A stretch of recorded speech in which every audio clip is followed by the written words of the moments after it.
What is going on? It is Monday? Monday. It is Monday. I say that with confidence. It is Monday. Because I know what day it is. Seems important. What is going on, everybody? Hope everybody's having a good day. Oh, we haven't put up a poll question yet. Let's put up a poll question. What do we want to put up here?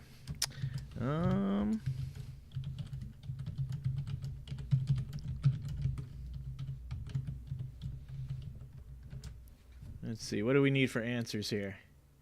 What do we need for answers? Have you hit the like and subscribe? What awoke? Need some good answers. Have you hit the like and subscribe?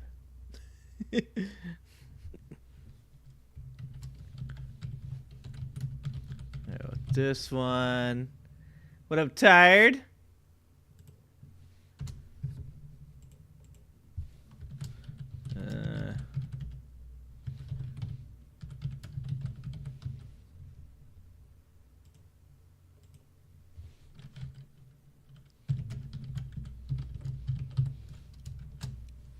Here we go. All right, there's the poll. I didn't check my spelling, so the spelling might be bad. Just doing dragon things. What up, Sharon? Even losers can win.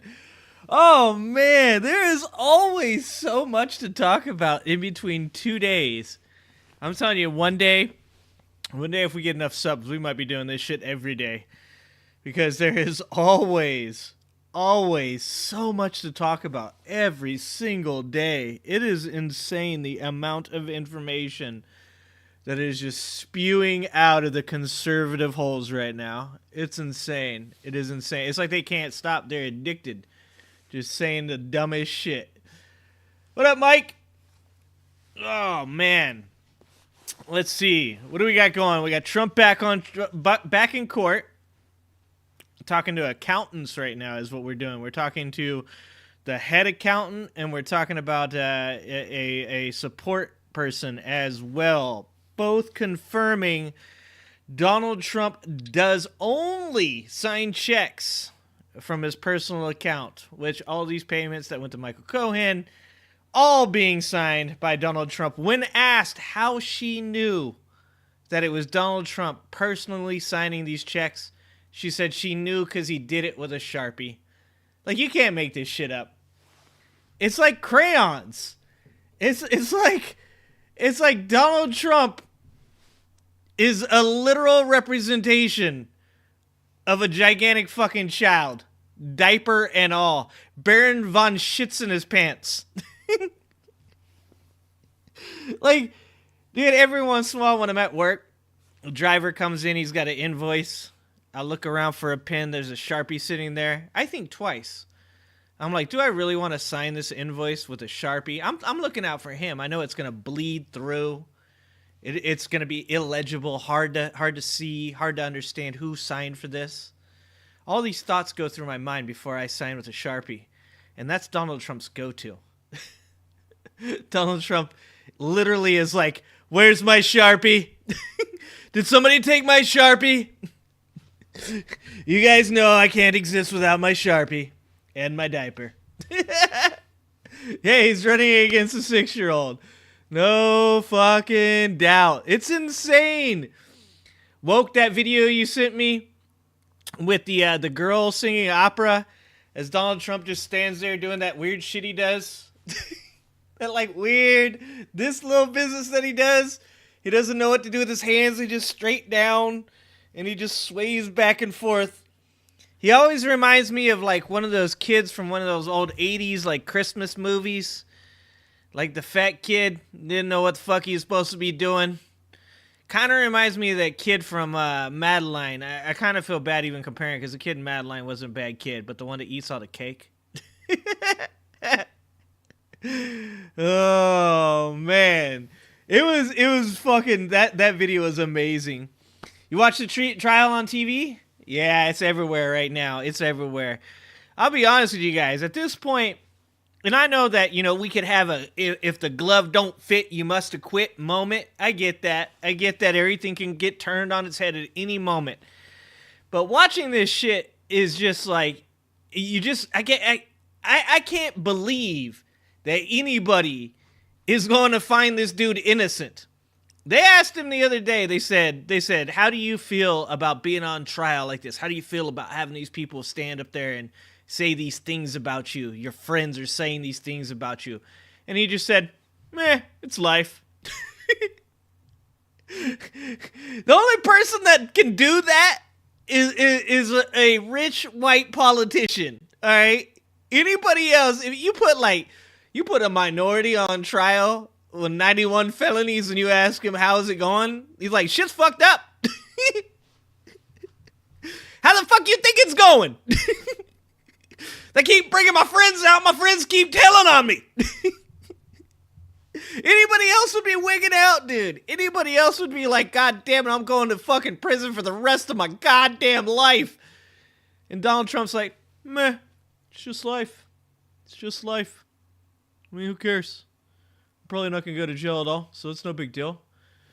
Yeah, we watched the Trump diaper one last Saturday. That shit was pretty funny. Oh, man. Prettiest marker I've ever seen? No doubt. I bet Donald Trump smells his Sharpies. I'm not saying I never did, but I bet he sits around just getting so high off that Sharpie. He's like, I don't do drugs. Oh, as he's like taking like fucking Xanax and Adderall and every fucking pill that he can get from the White House commissary. Oh, man. All right, let's get it started. You guys know I can sit up here and just talk about some dumb shit all day long.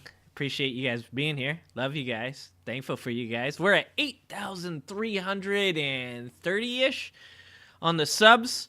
MAGA Meltdown, episode 3 has hit almost 13,000 views. We're doing good. We got something like 200 subscribers from it, like 500 likes. We're doing good. We're making our way towards 10K. My son's going to make me a little YouTube plaque. It's going to be amazing. It's going to be the best plaque ever made. It's probably going to be in Sharpie, to be honest with you. Yeah, we're heading our way towards 10K. We got a lot of views on the last Mega Meltdown. We're doing big things, and it's because you guys are here supporting me. Make me feel good. Make me feel motivated. Make me feel like I'm making a difference. Oh, man. Let's see who else. Robert's in there. What's up, Robert? Even if he is convicted, he won't go to prison. Robert, me and you both know that. Robert, you know that. He ain't doing no time. That's why none of these guys worry. None of these guys are worried. Like I said, if you put my ass, I'm middle class now. I'm not the poverty-stricken ginger that I was growing up. But if you put my ass on trial right now with 91 felonies, or just the 34 that he's currently facing, I'm scared to fucking death. I'm like, I am going to prison for the rest of my life. I am never getting out. These people are going to toss me away. I'm going to end up with like a goddamn swastika on my forehead. To like be fighting for my life and the sanctity of my prison wallet. Have some fucking American History X shit happening to me. People be, fondling my beehole in the showers. Like that's what I'm worried. That's what I'm thinking about while I'm on trial. Donald Trump ain't worried about none of that shit, because Donald Trump is just sitting there going, whatever. They find me guilty. All that happens is I don't get to be president. What kind of shit is that? They find me guilty. I just don't get to be president. Woe is me. Life is hard. It's fucking insanity, guys. It's insanity. Making my way downtown. Walk fast. Holy shit. What up, Bucket? Bucket in the house. You guys better be good. You also better have your drinks prepared for the technical difficulties that are incoming. Man. Yeah, fucking every day of my life I'm getting bent over by taxes. Right now I'm waiting for my taxes. God damn it. I am sitting here waiting for my damn tax refund to show up so I can spend it on some dumb shit. The government says they received it, but they still haven't sent it back to me. I just want you guys to know this something too, because this is going around. People are concerned about this shit.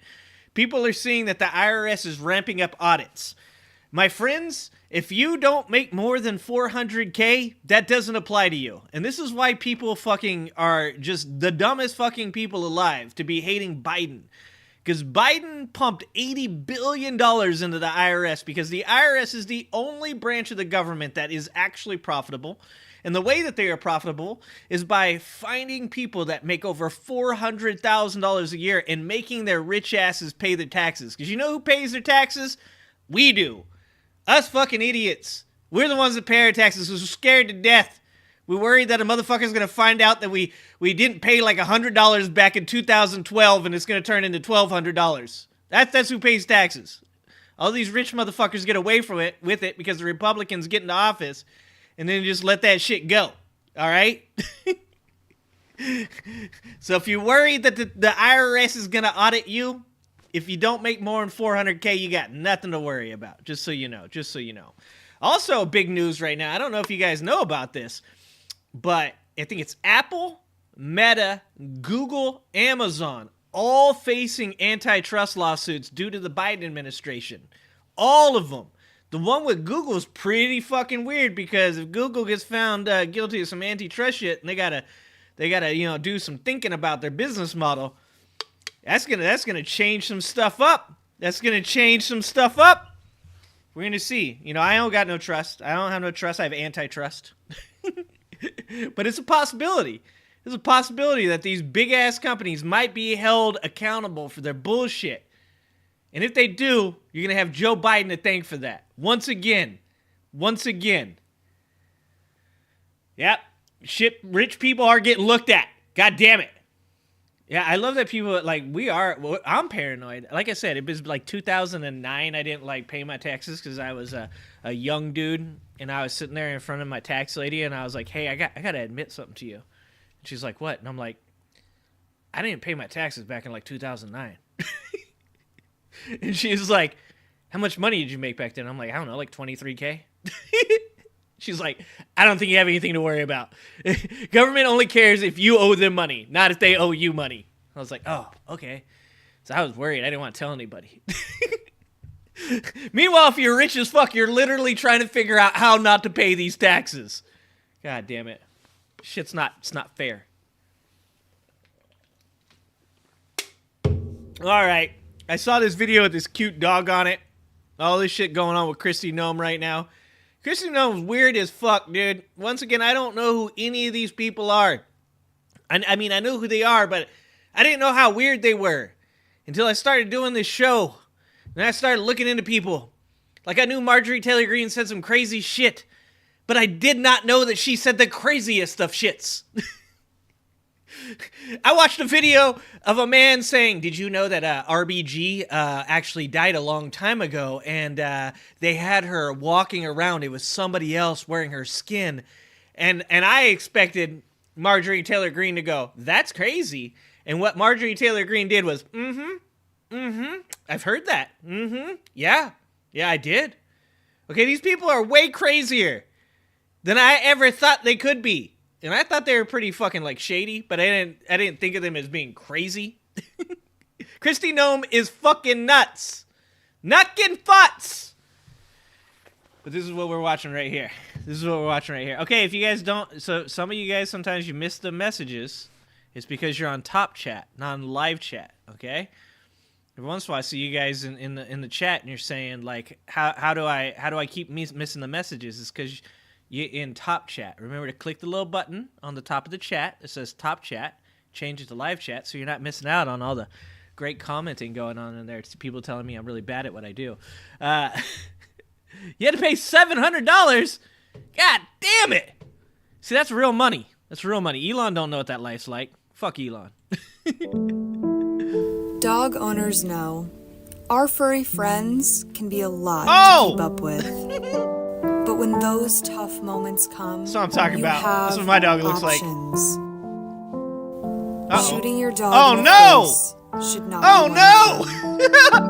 I thought that was going to be the option. And if you do happen to shoot your dog in the face, please don't write about it in your autobiography.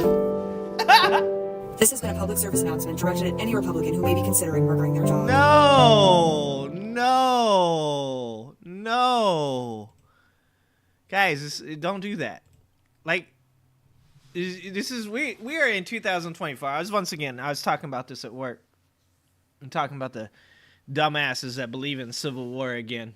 And like joking about like, you know, like, okay, hey, you can even say like the wealth gap's getting pretty large. People might revolt. And there's a guy there who generally tells me I'm wrong. Generally tells me that like, you know, I'm too trusting of people, too much faith in humanity. And he was like, dude, nobody's rioting. He's like, look at all this shit we got. I was like, you're right. Dude, The Boys is coming out in June.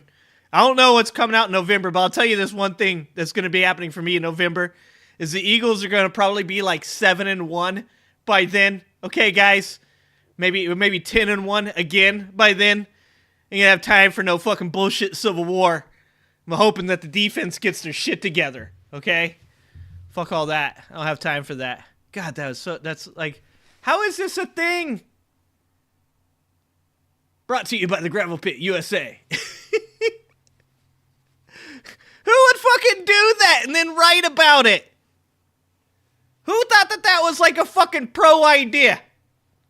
Who read that shit? Because you know that these people, like, they have test readers, right? Or do they? Does Kristi Noem have somebody that, like, reads her book before she puts it out? Or does Kristi Noem just, like, spit out some wild shit and she's like, push that shit out.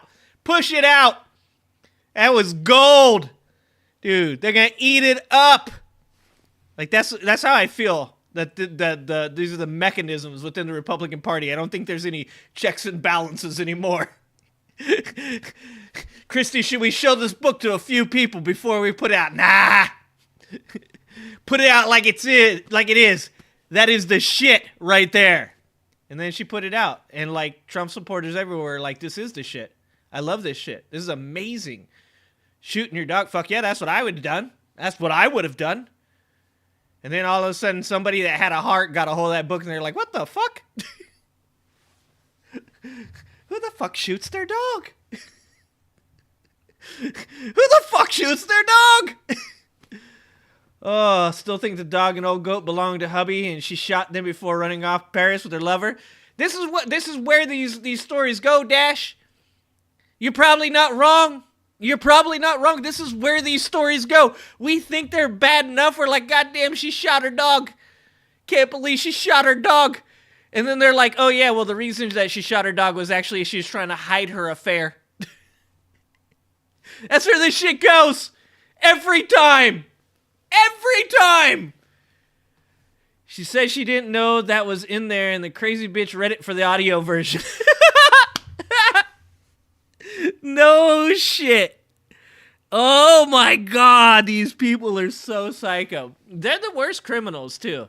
They just tell on themselves all the time. Speaking of telling on themselves, speaking of criminals, I know most of you guys probably already saw, we watched a little bit of Mike Lindell going at it with our boy Adam Mockler. In fact, we had a commenter, a Trump supporter in the chat that said, this young man is brainwashed. And when I said, sir, this young man would work your prison wallet in a debate, okay? This young man right here knows more about what he's talking about than you know about life with your old ass.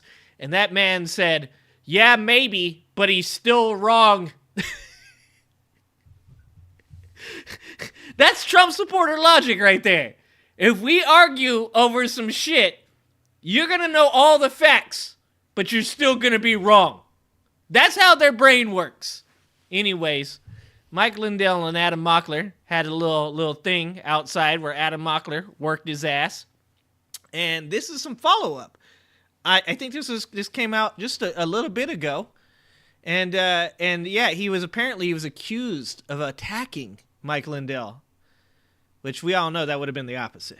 So about 3 days ago, I posted my fiery exchange with Mike Lindell, a.k.a. the Trump Mike, fellow she guy, said that shit a.k.a. about Biden's Trump's dog. strongest soldier. And if that's Trump's strongest soldier, that is Robert. saying a lot. But I want to talk about some of the fallout that we've seen since. I've been using Prison Some of Wallet the large ever right-wingers since I've that have got talked woke. about it. Even Seth Meyers hinted at it on his show. There's a few things to break down. If you haven't seen the original debate, it'll be in the description below. It's almost at 1 million views, so most of you have Holy probably shit. seen it. But some really My boy interesting Adam's stuff blown that's up. happened since. So before we get into some of the Twitter debates I got into, let's cover the obvious. They might be nice about pillows. 10 minutes after my conversation with Mike Pillow, he went on stage at the Trump rally and started telling everybody that he was just attacked by a journalist in the parking lot. Now, I could not believe this. I was driving home, and when I heard this, I was like, this guy cannot be serious. The way... Doc, the victimhood. The victimhood is my favorite.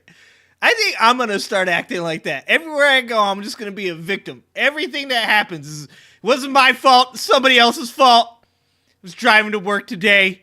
People attacked me on the streets. I went to work today. My boss attacked me in the office. I went up front. Customers attacked me in the store. Oh, the victimhood.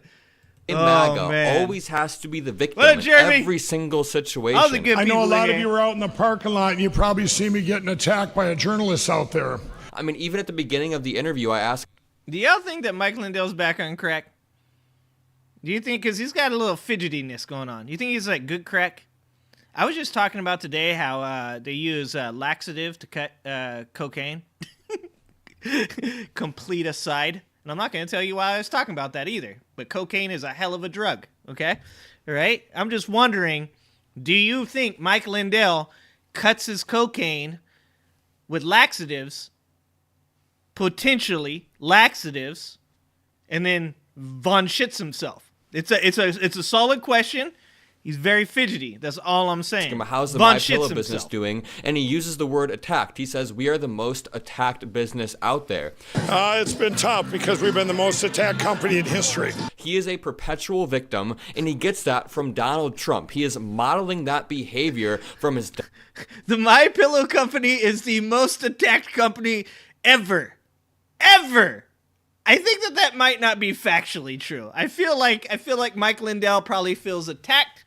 Most likely because he's lost all of his goddamn money because he put all of his money into court cases for Donald Trump, which in some way, I don't think I have empathy for the man because those were his choices. It was his money. It's just like I tell my kids, that's your money. You want to spend that shit on fake money on a video game? That's on you. That's okay. But remember, one day when you need a car, okay, you should save that money up because I ain't buying it. Just fucking saying. All right? Mike Lindell, I'd have some empathy for you, dog.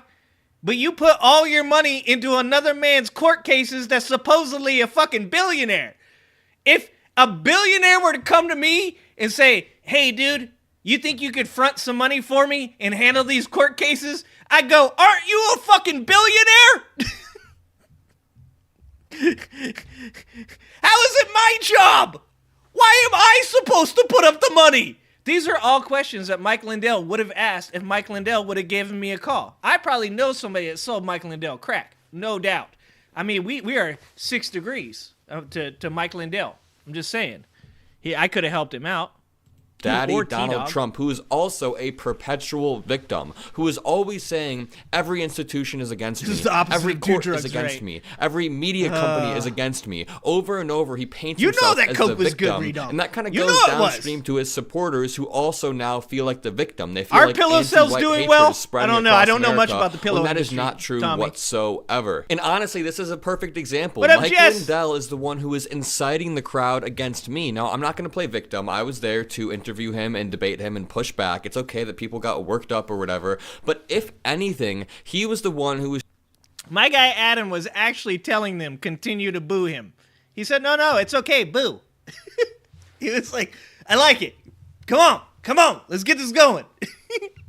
That's like the opposite of victim. He's doing a good job. Trying to incite the crowd against me. There was a point where he touches me and he goes, this guy works for Dominion. This guy must work for Dominion. Then he goes, everybody let's pray for this guy. Name. Then the crowd got super riled up. They were all chanting and they were all heckling me. Hold on, Tommy. But, no, I get what you're saying. I completely understand what you're saying, that billionaires don't have a bunch of liquid assets. That's 100%. You are correct. Most billionaires have money that are in stocks or in real estate, lots of other things. But should you be going to the My Pillow guy to pay for... If you have billions of dollars in assets, should you just be, selling some of them shits off? If you're that concerned? It just seems like the My Pillow guy kind of got the short end of the stick. I'm not even defending Mike Lindell. I'm just saying... from an outsider's point of view, looking in to the MyPillow guy, Donald Trump relationship, it feels like somebody should have an intervention, okay? This is like when you know a guy and he's dating a girl and she's just, he's taking her out, he's paying for everything. He buys her a new car, he gets her a necklace, he's taking her out to $200, $300 dinners. And you go and you talk to your boy and you're like, hey man, is this serious? Or he's like, she just won't commit. It's about the time you go, hey dude, I think you're getting used. I think this is actually bad for you. And then you hope to get him out of that relationship. This is how I feel about Mike Lindell right now. Someone needs to step in for Mike Lindell and be like, hey, bro, this guy's not good for you. He just wants your money. Come on, right? I was the one who felt attacked in that situation, but I won't even go that far. I felt like I held my own, and I don't have an obsession with being the victim in every single situation. I might actually make a video where I do a live reaction to the debate in about a week, where I break down all of the disinformation that he spread and what I could have said in that moment to counter it better. But another really cool aspect of this is that Seth Meyers talked about this Mike Lindell clip in his show. So I was kind of on The Late Show with Seth Meyers in a tangential way, but not really. Also, it doesn't speak highly of your presidential campaign event when one of your featured guests starts his speech by saying, "You probably saw me getting attacked in the parking lot." Even if you take the attacked part out, it's not great. You can trust me. I'm the guy from the parking lot. And the craziest part is they do trust Mike Lindell. I mean, I was talking to Trump supporters for an hour or two before the Mike Lindell debate, of course. And once again, this is all I'm saying. Why did you guys pick these guys? I know, I get it. I understand that, like, you know, when you need a circus, you got to have some clowns. But you also need a ringmaster, like a dude that keeps shit together, decides where the circus is going next. And it seems like all you got is clowns. You got Mike Lindell, you got Marjorie Taylor Greene, you got Lauren Boebert. Fuck, when we start talking about people like James Comer and Jim Jordan being like the top of the heap, and they're not even in charge, like you start to like just wonder, guys, just if you guys had better people in these places where we could see like, oh shit, I see why they follow this guy. This guy's a great speaker. Oh, this guy, he has charisma off the charts. Look, I've watched tons of videos of cult leaders, and on occasion I'm like, holy shit, that dude was smooth. Oh my god, I can see why that person gave them their house. Not all the time. I still think 99% of cult leaders are pretty fucking easy to see, right? But every once in a while you come across a guy. Shit, you look at Hitler. Hitler came out and he was like, Einstein, fine, dine. And you're like, oh, he's spitting. he got the people riled up. You were like, oh shit, the poor Germans fucking were in economic crisis. This dude was out there going like, people are fucking with you, we're gonna help you. I don't know if that was actually verbatim. That was like some go up the hill me boys kind of shit. But if you guys would just pick people that we could look at and go, oh, okay, I get why he's going for, that's a good person. They've donated a bunch of fucking money to all these different people and helped out all these people. They're actually a pretty good leader. Let's take the religious aspect. If you took a guy that was a preacher, now I'm not a religious person, so I'm not falling for that shit, but that was in the community constantly, like always helping out all these people, pillar of the community, and then you put him in Donald Trump's place, or you put him in Mike Lindell's place, and you said, that's the guy we're following. I go, oh, okay. All right. Look at that shit. Hey, that dude's done a lot for his community. Guys, I mean, I'm not following, but I get why other people do. But no, you got Mike Lindell and Donald fucking Trump. You got Marjorie Taylor Greene and Lauren fucking Boebert. Like, this is why people can't take you guys seriously. And all of them were telling me how much they look up to Mike Lindell. They think he's this arbiter of truth, almost a messiah. And when I was talking to him face to face, I was thinking, is this guy for real? Like, this is the dude that they all look up to? Which brings me on to my next point about this alternate reality that MAGA lives in. So when this clip hit Twitter, it got about 9 or 10,000 likes on my account. Midas Touch helped me boost it. And then the right-wingers found it and hopped on it. So popular right-wing Twitter user Jack Posobiec, who has a podcast with Charlie Kirk, retweeted it and said, "Breaking, Mike Lindell." And isn't Jack Posobiec, what conspiracy was he involved in? Because this dude wasn't popular until the January 6th thing. Was he one of the January 6th rioters? I'm not gonna. I'm saying, I'm asking a question. I'm not saying he did that shit. Allegedly. But he's another one of these dudes where people are like, this guy knows stuff. Stop fucking reading stuff on Twitter. Stop fucking watching TikToks. Jesus fucking Christ. It drives me so fucking crazy that everybody thinks that Twitter is some kind of fucking media company now. And like any random ass person with a Twitter account that gets more than fucking like 5,000 subscribers is like some kind of legitimate journalist. Oh, Christ. This is what I'm saying. This is why people don't take you seriously. No one takes you seriously because you're fucking leaking tweets to people. You're like, this is the news. It's not news. It's not journalism. They don't know the secret information. You're following Trump. You're following Mike Lindell. And then you're proving the shit you believe by leaking shit to Twitter. It doesn't make any fucking sense. It's like the fucking collective IQ of America went to like negative 67. And everybody's just like, yeah, you know, because Elon says that on X, that's the only place you can get the truth. So that's where I go.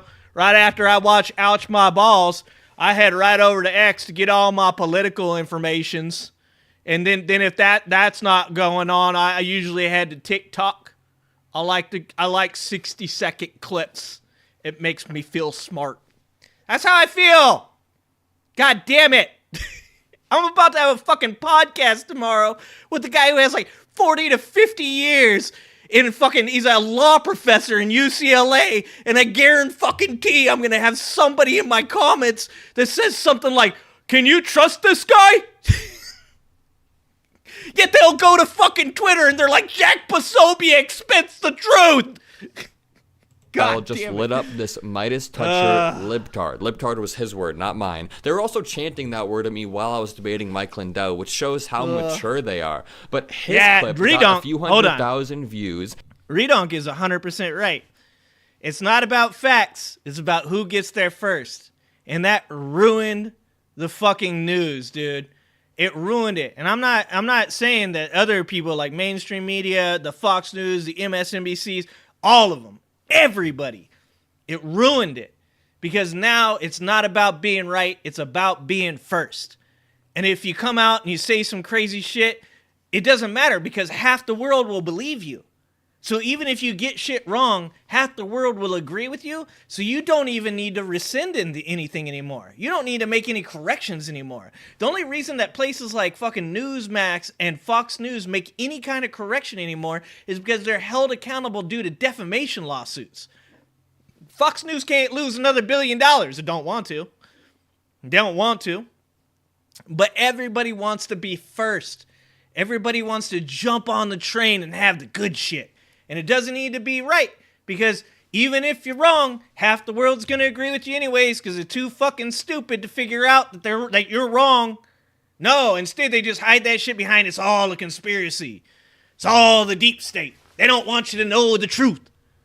That's the shit right there. Like, Redonk's 100% right.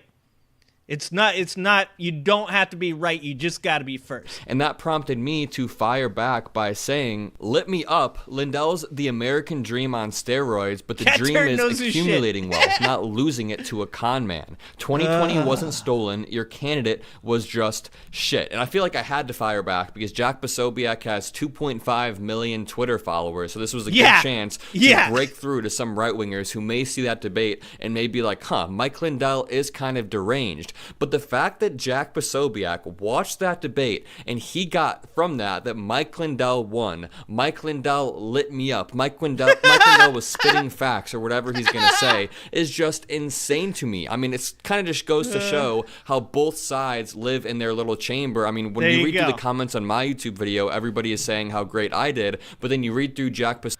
And you hear what he said? Did you hear what he said? He said both sides.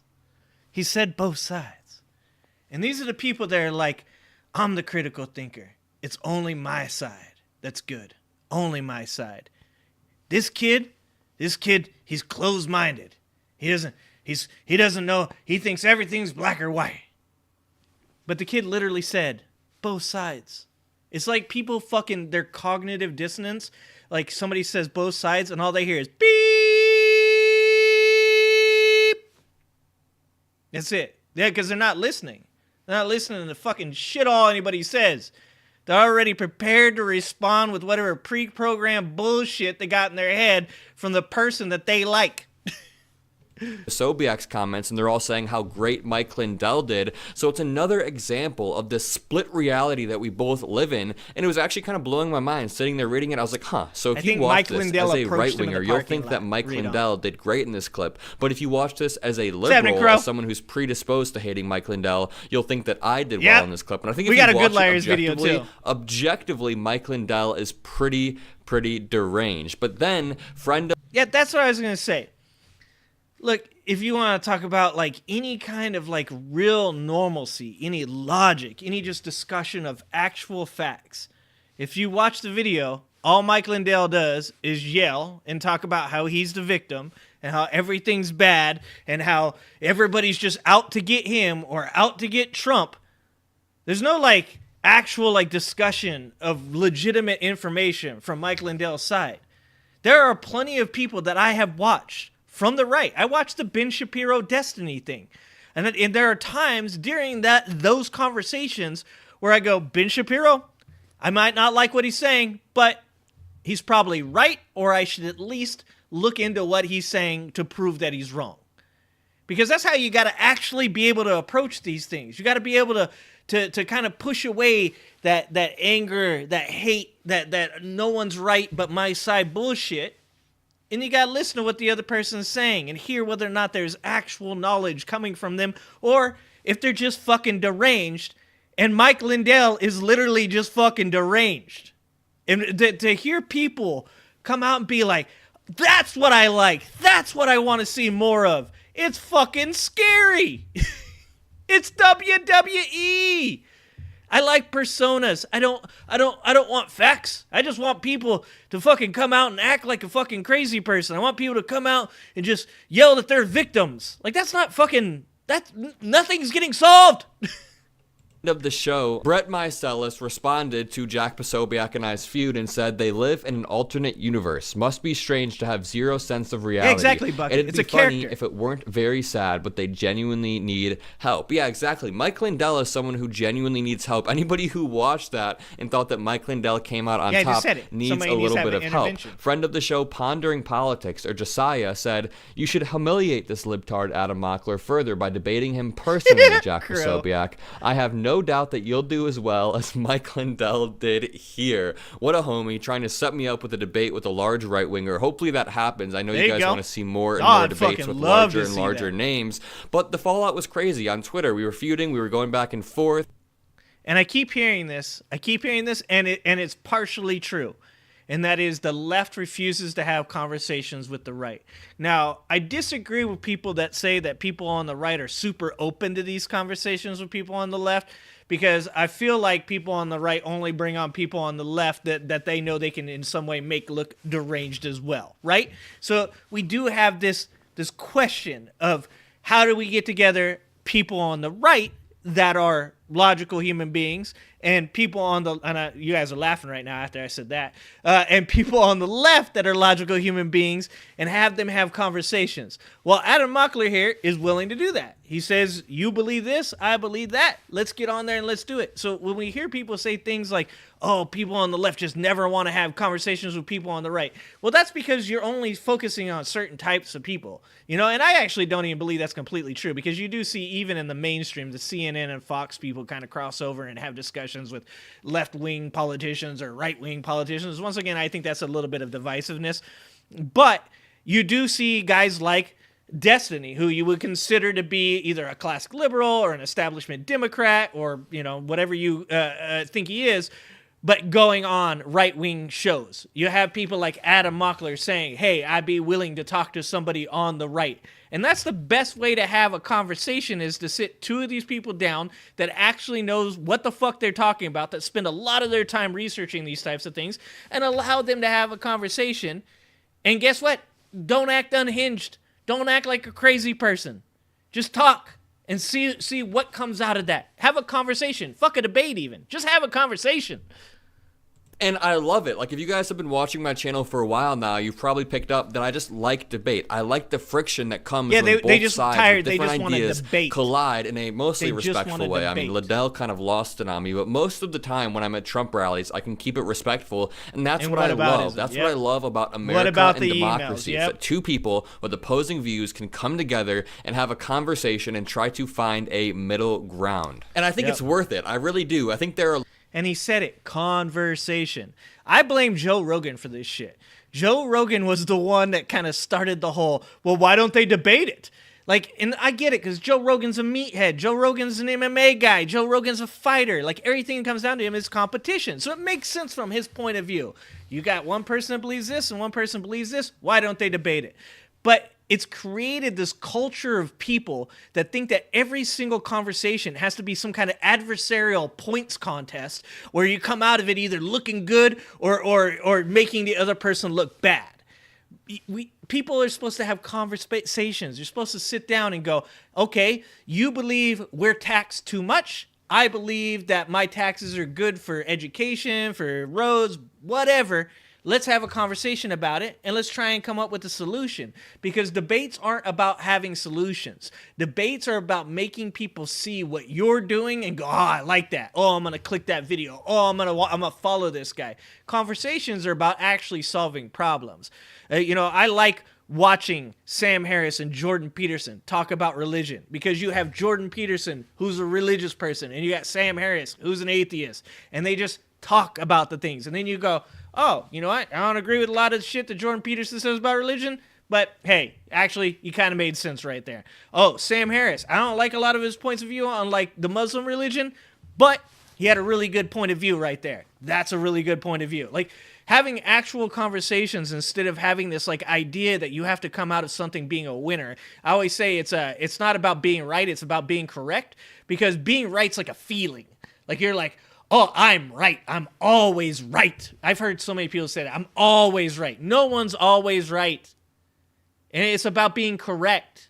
It's about hearing from the other person, oh, shit, I just said something, and what he just said actually kind of contradicts what I said. I should look that up, research it, find out whether or not I'm correct. I don't need to walk away feeling like I'm right. Like, the kid, this is a smart kid.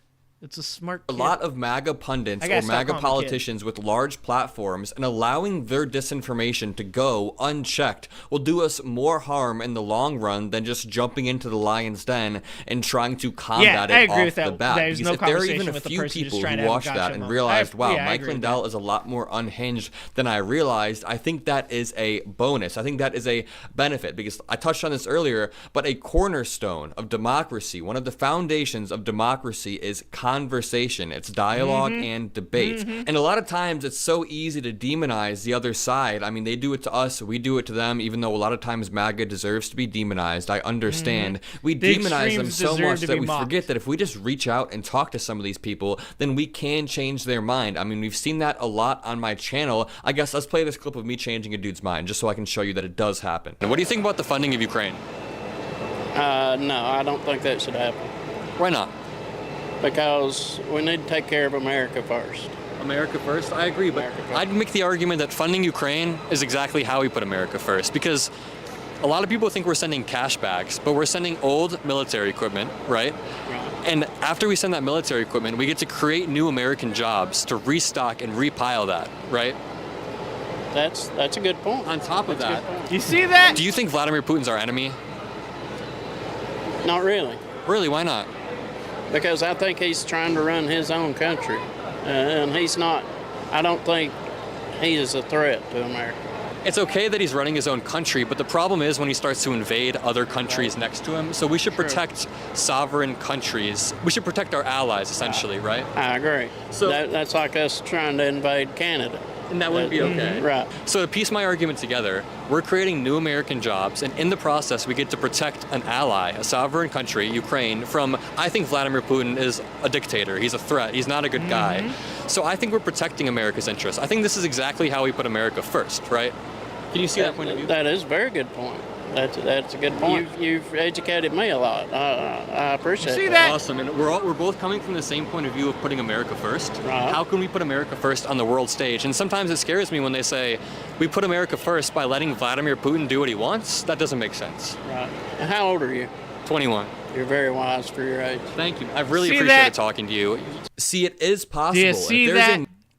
And one of the funniest things I just recently saw was Jasmine Crockett. I believe that's her name. I fucked up her name a couple times now. Miss Crockett from Texas, House of Representatives, brought up Marjorie Taylor Greene's tweet. And her tweet was actually a retweet from ex-Russian President Medvedev, okay? And the tweet that she retweeted was, we have to start checking out these guns in Palestine, because these guns in Palestine are actually the guns that were supposed to be going to Ukraine, and the Ukrainians are selling them to the Palestinians. This just goes to show exactly how little people know about any of these conflicts. The Palestinians, when you take Hamas, not the Palestinian people, Hamas, or when you take the people that also were bombing Israel from outside, Hezbollah, those are Iranian government-funded terrorist groups. And I want to make something clear. I'm not talking about Palestinian people.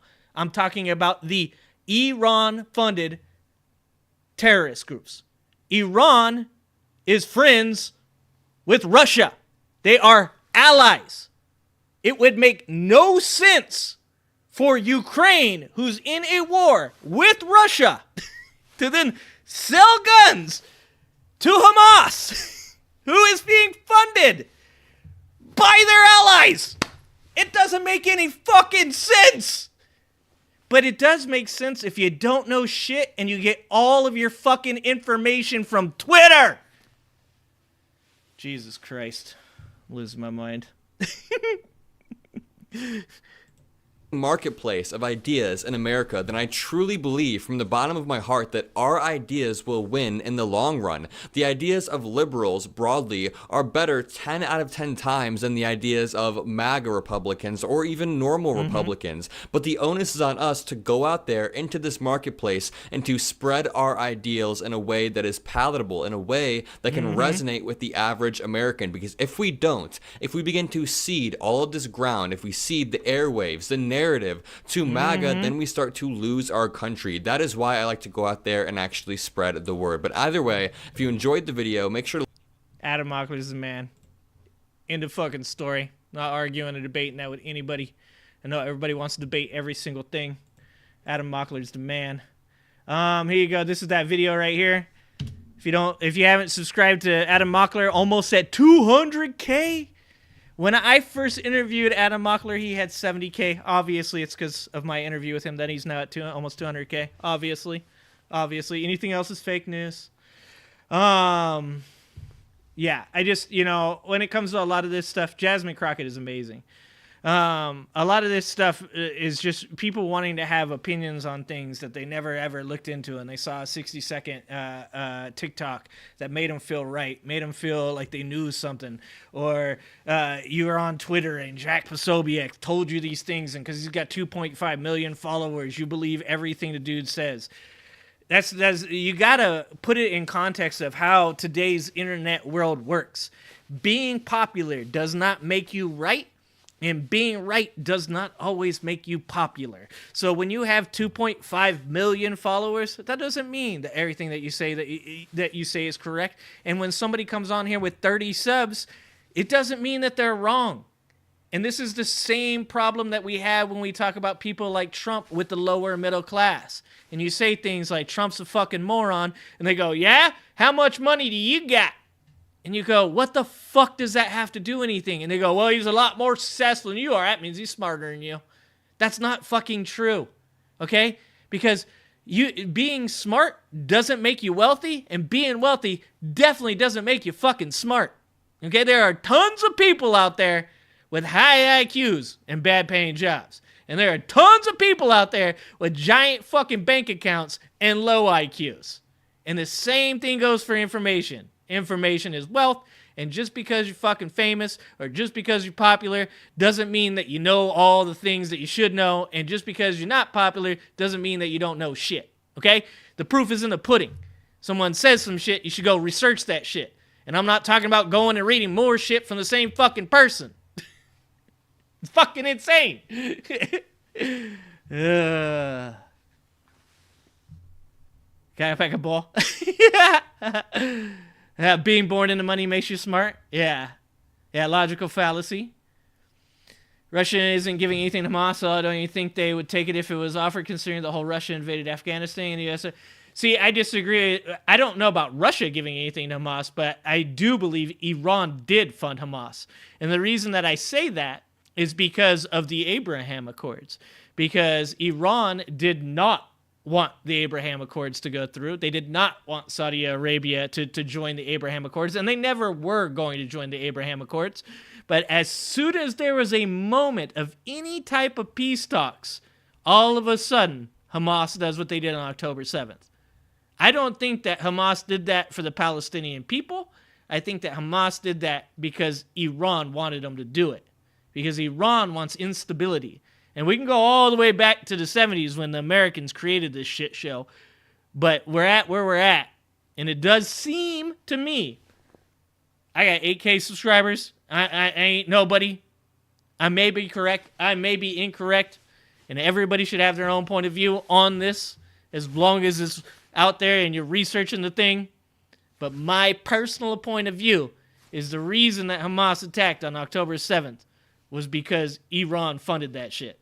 Iran wants instability. That's my personal point of view. I can't say proof is in the pudding anymore. Why not? Only if the pudding isn't spiked? Oh, did something happen with the pudding? Did I miss the pudding canceling? What kind of pudding? What if it's chocolate pudding? What if it's spotted dick? Yeah, no, Iran and Saudi are different religions. That's why they fight. Yeah. Oh, pudding is racist? Oh, fuck. And I'm a bald guy? Christ. You guys got to tell me about this shit before it comes up. I'm up here getting myself canceled. Bald guys can't be saying things that, even if they're not totally racist, even seem racist, because we're bald. We automatically get lumped in there, guys. Come on, work with me here. We're going to watch Scared Ketchup. We're going to watch Scared Ketchup because you guys kept saying Scared Ketchup. And I like Scared Ketchup, but now I have to click a button every time that I put any type of AI-generated content, which I agree with. I agree with clicking the button, because clicking the button lets people know that during the show we played content that has AI-generated stuff in it. And I ain't out here looking to take people's jobs, all right? I don't want your gerb, all right? So I'm clicking the button, but that's why we haven't watched much of this kind of stuff. Cosby!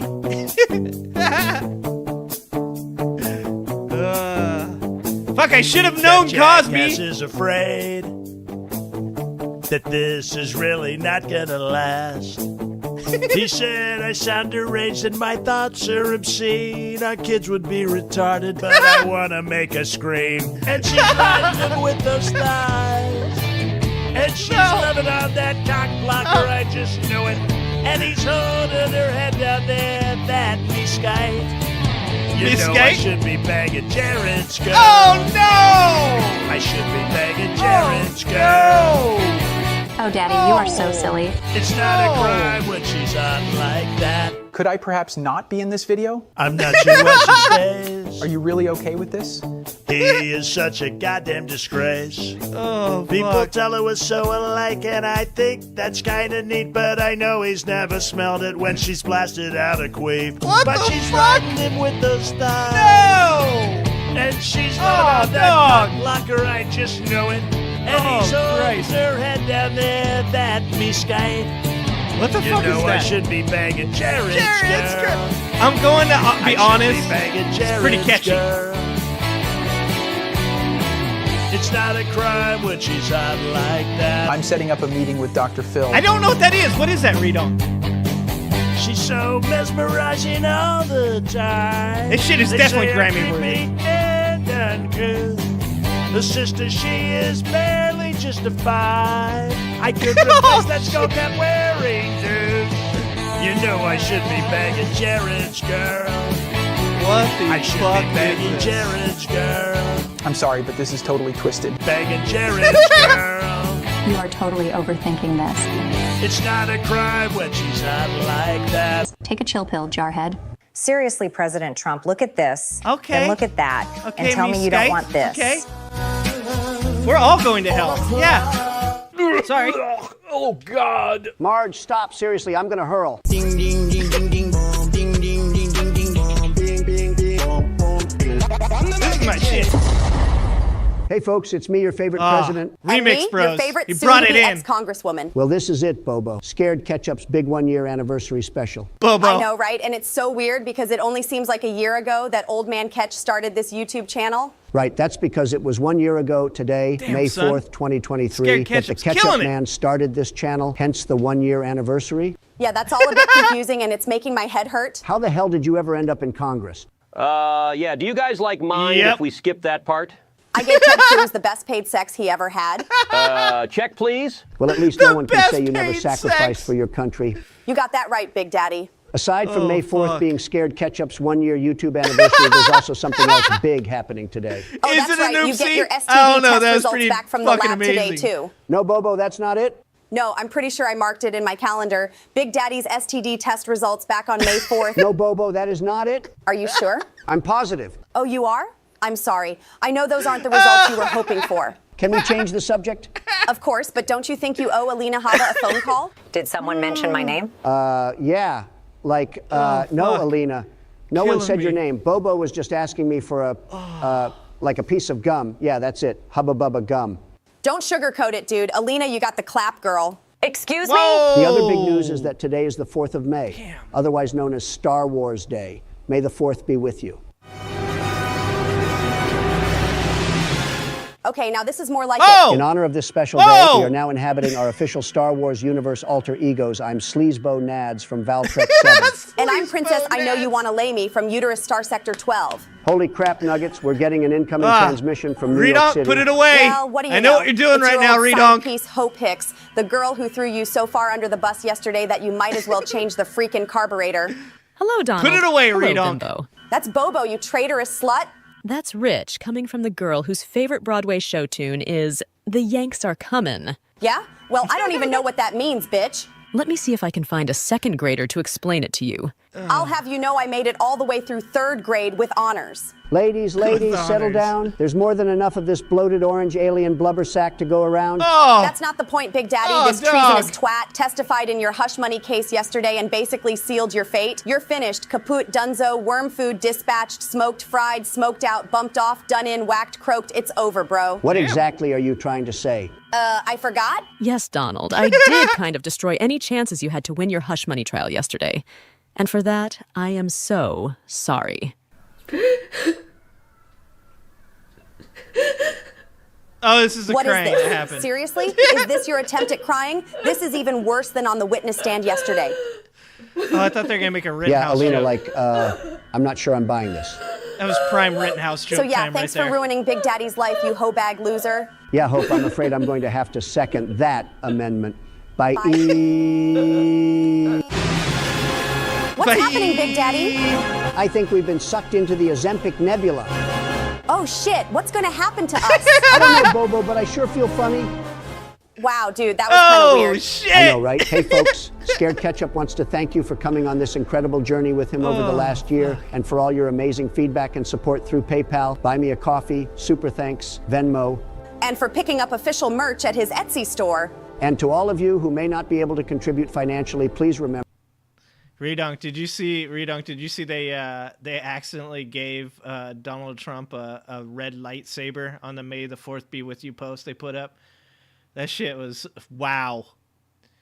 Just Star Wars nerds everywhere. Just fucking mind blown. Just so angry. Well, actually, they're probably like, actually, good job. That was canon. Good job. That's actually accurate. Good fucking high five. Remember, your viewership, comments, shares, and likes mean just as much to him as the cash does. So thank you, thank you, thank you. This channel is truly powered by you, the fans, and you guys are awesome. Oh, you got a There's no Scared way he could Ketchup have come shirt? this far I think I without need to you, buy and one. he is forever grateful. And now I here's need a to word buy from one. everyone's favorite delusional pillow huckster. Hello, I'm Mike Lindell, yes. the somehow always one step ahead of being institutionalized creator of My Pillow.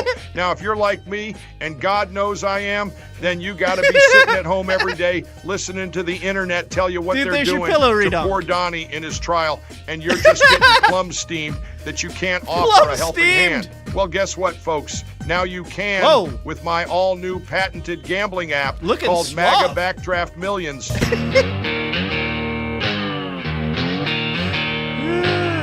A percentage of all the House winnings go directly to the Donald Trump presidential campaign, and not a dime of it will wind up in the liver-spotted hands of that awful liar, Eugene Gaffmaster Mick Corn Pop. We got you, Donald. Winner, winner, chicken dinner. You can bet with confidence because our elite team of professionals are all fully licensed and board-certified mentally handicapped odds makers. That's our promise to you. I won $10,000 betting that Donald Trump would fall asleep again on Thursday, have a wet dream, and yell out the name Ivanka when he nutted. Come on! I only put down $30 and I won $300 when I bet that one of the jurors passed Trump in the hallway and said, "Hey, nice tits." Good move, Chicago Ray. Well, thank you, shirt. We just won $25,000 on a long shot bet. Yes, Bridget, we sure did. Tell them how we did it, Christian Honeybun. We correctly guessed the name that Donald Trump used to identify the guy who set himself on fire outside the courthouse. Well, don't keep them in suspense. He called him Yule Log Brenner. Believe me, that money is going to come in handy. Because we recently both lost our jobs. That's right. And as you may have noticed, I've gotten really fat. And that BBL ain't going to buy itself.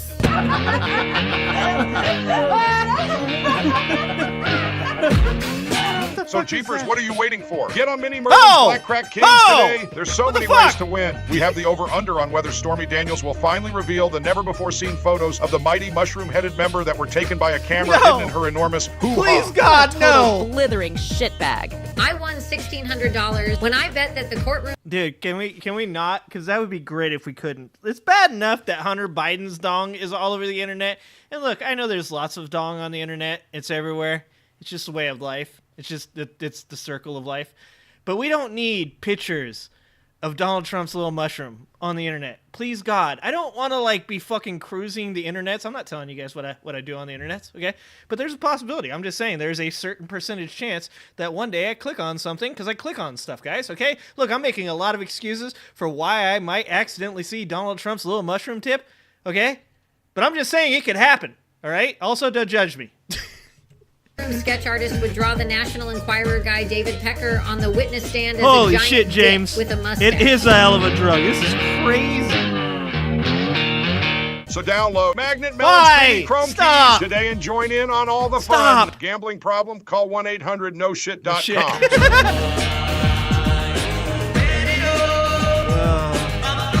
I did that. Oh, fuck. What the fuck is going on? Oh, yeah. This is my Muppet dance.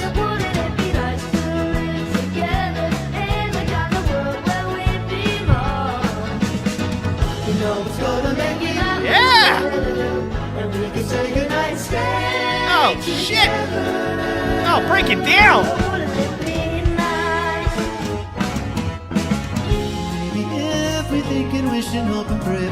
Okay, this is just weird now.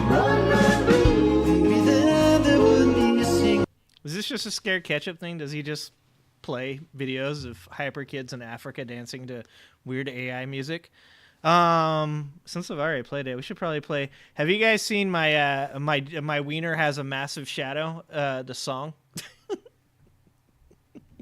I don't know if you guys have seen the My Wiener Has a Massive Shadow song, but also don't Google that. That's not safe. It's not safe. Oh, Jesus Christ. Okay, yeah, here, let me put that in there for anybody that hasn't subscribed to Scared Ketchup. Don't forget to hit the like. I gotta remember to hit like buttons too. Likes are free, guys. Don't forget the like and the subscribe buttons on my channel as well. Go check out Scared Ketchup. Make sure to hit that like and subscribe, and check out some hyper African kids dancing to AI Beach Boy music. Wow. Just so you guys know, I dance like a Muppet. Let's see. Random question. What things should we take from the right because they can't be trusted with them anymore, like patriotism and MMA? Joshua, you are a person with my thoughts and my feelings and everything that I believe in, because there has nothing that is closer to my heart than the problem with MMA and the WWE characters. I don't think Sean Strickland is a character. I think he believes the crazy shit he says. But I'm over it. Like, you don't need politics in MMA, dog. Fucking Kobe Covington is a moron, and he didn't need to act like he was a Trump supporter for people to know that. He was a moron well before saying he was a Trump supporter. He didn't need to double down, okay? Sean Strickland, crazy-ass dude. Fucked up life. No need to fucking do this whole, like, I'm a Trump supporter bullshit. Like, yeah, I think we take that away from him. I'm with that, Josh. What other things? The American flag. I think that the right should lose access to the American flag until they get their shit together. My boss pointed this out the other day. There is this automatic assumption now that if you own an American flag, that you are a far right or a right-wing Republican. I would like to take away access to the American flag until right-wing people get their shit together. And look, conservatives, I'm not calling you out. I'm calling out your extreme partners. But it's your job. It's your job to get those motherfuckers under control, and you don't get access to the flag until you get that shit under control. I think that should be one of the things. I think so. I don't know. What do you guys think? Guns? They need to have their guns taken away? I think that's what they're scared of, though. MMA, I'm with that, though. Dude, that is dear to my heart. That's what I was looking for. This is the Good Liars. Good Liars at the Schnecksville Trump rally. Is that a real place? Is Schnecksville a real place, guys? Some people become conservative because they do bad things, and they know they'll have people who will blindly support them if they say, hey, yeah, well, that's Russell Brand. Russell Brand is like, it turns out I may or may not have sexually assaulted a few people, allegedly. I'm a Christian now. I mean, it's a good place to hide if you sexually assaulted a person, you know? You hide right inside the church with the priests. They'll understand. You just got to say you're sorry. Don't worry, guys. Just say you're sorry. Oh, hold on. He's getting baptized. So does that make him a Catholic or a Christian? I'm not up and up on the religious stuff, guys. UFC. No, it's MMA. MMA. Aren't all things MMA? Oh, God, dude. Trump supporters aren't real. Matt Getz is definitely guilty, allegedly. Baptist. Oh, okay, Baptist. All right. I might be getting it. I might be getting there. I think Donald Trump, like I said, Donald Trump kind of opened up the doors to people. I think conservatives as a whole were riding the line for a long time.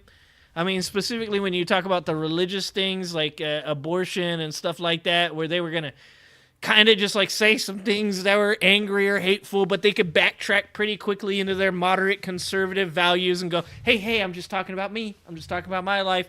And we all accepted that. But then Donald Trump came out and was like, why are you guys pussyfooting around? Just tell them that you fucking hate these people. And people were like, we can do that? They're like, hell yeah, brother, let's do it. And people were like, fucking high five, brother. Hey, I'm racist. And you know the first guy that did that, first guy that threw his hand up and said that shit, everybody kind of looked at him like, oh, fuck, is he going to get in trouble? And then when he didn't get in trouble, everybody else is like, hey, me too. And that shit just started dominoing from there. Fucking, what was that dude that said that they should hang Democrats and hang Joe Biden? You know, the first person that said that shit, everybody around him was like, oh, fuck, can we say that? And he's like, well, nobody's stopping me. Fuck, Donald Trump says it's a good idea. And everybody else around him was like, oh, fuck, I'm going to say that shit too. Fuck, I didn't know. Oh, man. All right, we're in Schnecksville. And if you give a message to Democrats, what would it be? Oh, you're gonna lose. Oh, dude. Oh, man, this is so high class. Oh, it's so high class. You got a fuck Biden hat and a kiss my ass sweatshirt. The funniest thing about this channel is how many people come in here and they're like, Trump derangement syndrome. Trump lives free in your head, brother. Oh, you can't do anything but think about Trump. And then these are these people. These are these people. I don't own a piece of clothing with any president's name on it. I do own a book. I do own a book that says George Washington on it. I do own a book that says Ulysses S. Grant on it.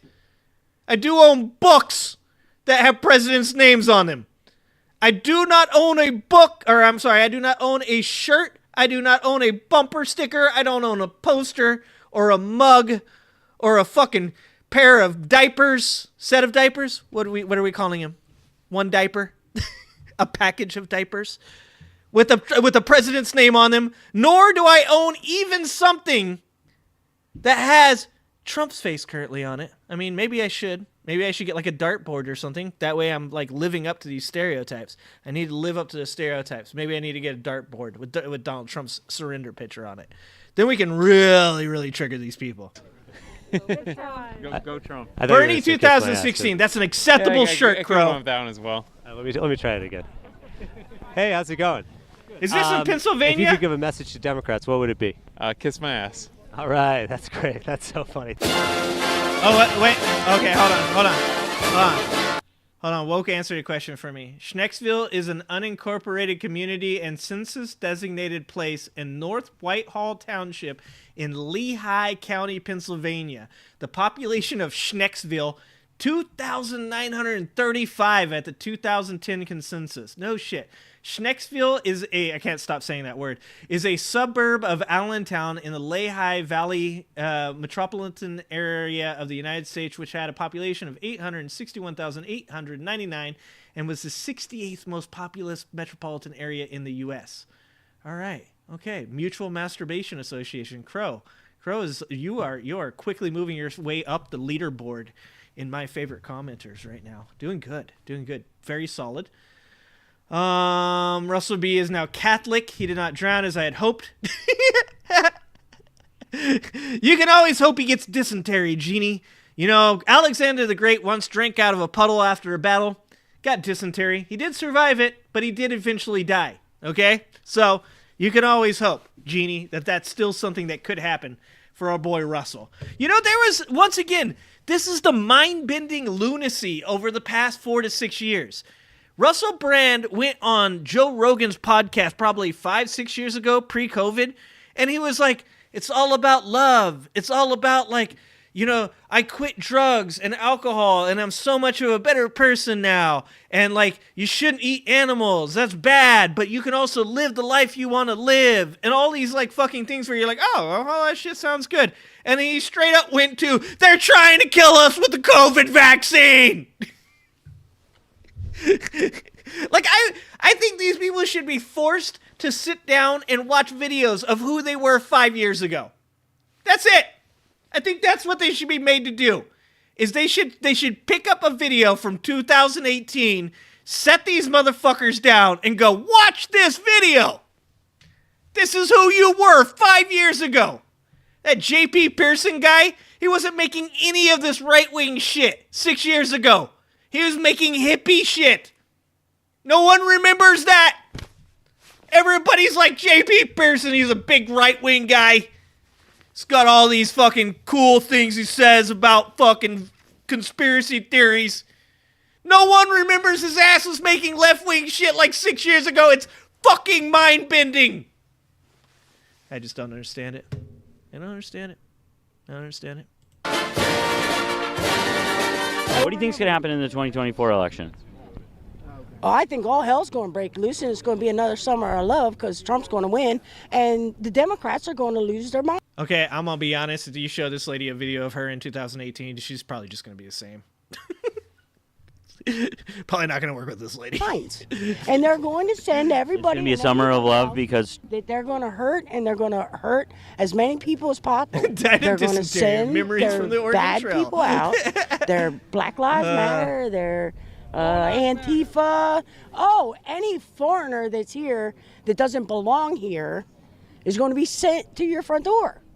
Tell me about your hat. Well, what? What okay. I can say about my hat, sweetheart? You want to get? Okay, at least this guy, he seems at least mildly embarrassed. You know, every once in a while, we see an interview with one of these people, and I still have hope. I still have faith. There's like a glimmer of this person actually still being a human being. And then I'm like, give him about 10 to 15 seconds to answer this question, and then all that hope will fly directly out the window. And once again, woke will be correct. Get in here? She's like, don't get me on camera. So I support Trump, and let's go. It looks like it's got hair coming out of Yeah, it. it's got hair coming out of it. Yeah, it keeps me warm, too. And why'd you get the hat? I see one recently when I was up in New York, and I saw they were selling them here, and I decided to buy one. I support Trump. Would you wear that to like a grocery store or like out in public? I think I would, yeah. Why not? Because the hair, the way the hair looks. I like the hair, yeah. It's pretty cool. This is the best interview ever. Just to be clear, you'd wear it out in public? Oh, I would, yeah. Mm-hmm. For the 2024 election, Holy foreigners Christ. are going to be sent to your door? Oh my They're God. already here, and they're already Babe, set why up do in I the wear this phone, dumbass hat? And when somebody gives them the okay, they're going to come for us. Hit every meth pipe on the way down. Oh my God. Line cutter. Hold on. Line cutter. Jeremy, I disagree. I disagree. I think that man would wear that hat out. We went to a children's band recital the other day for my daughter, right? And I knew it. I knew it. I said, someone here is going to be wearing Trump merchandise. I guarantee it. And of course, there's a MIL Team 6 member, a Gravy Seal, okay, bumping his Trump 2024 Take America Back hat at like a fucking 7th grader's band recital. These people they don't realize how fucking deranged that is. Like, I'm going there to watch my kid play the bass drum, dog. I'm going there to like applaud other people's kids and be like, good for you. Way to be fucking out there and doing shit and trying to like actually be positive. And these people are like, what am I wearing? Shit, I'm going to wear my Trump merch. Hell yeah, brother. People got to know who I support at the 7th grade band. Got to make sure motherfuckers know what's up, if you know what I'm saying. Like, bro, fucking put the Trump merch away for 5 fucking minutes. Stop stroking the dong. He doesn't even feel it. You're just over there giving the most unfucking rewarding hand job that will ever happen. It's just crazy. It's so insane to me that people are like, you're going to like a fucking kid's recital and you're going to wear your Trump merch. It's fucking weird. Okay? I'm cursing a lot tonight. Sorry, guys. Oh, so what happened here?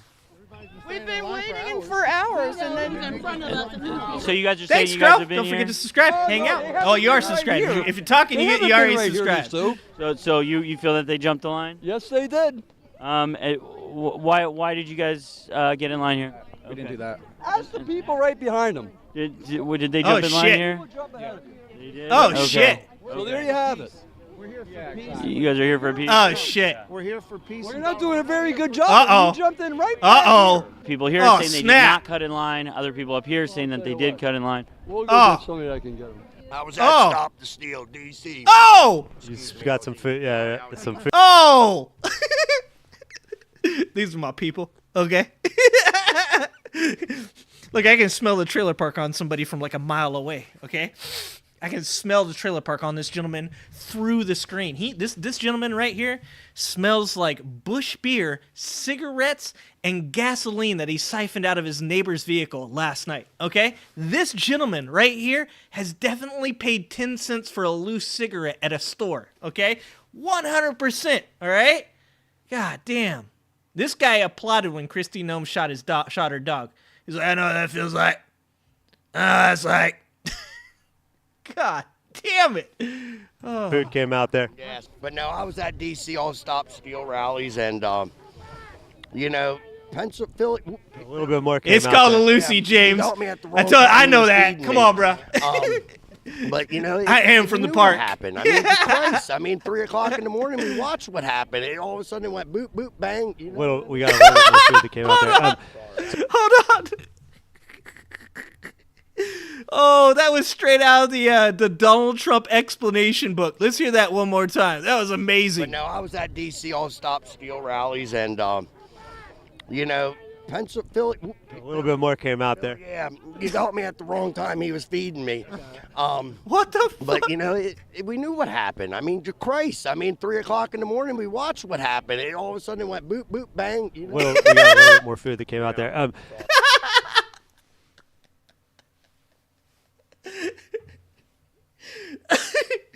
Oh, that's my kind of color commentary right there. We were up at 3 in the morning watching the election results, brother, because we care that much. We were high on methamphetamine and drinking Busch beer. It was 3 in the morning. I was on my 3rd pack of cigarettes.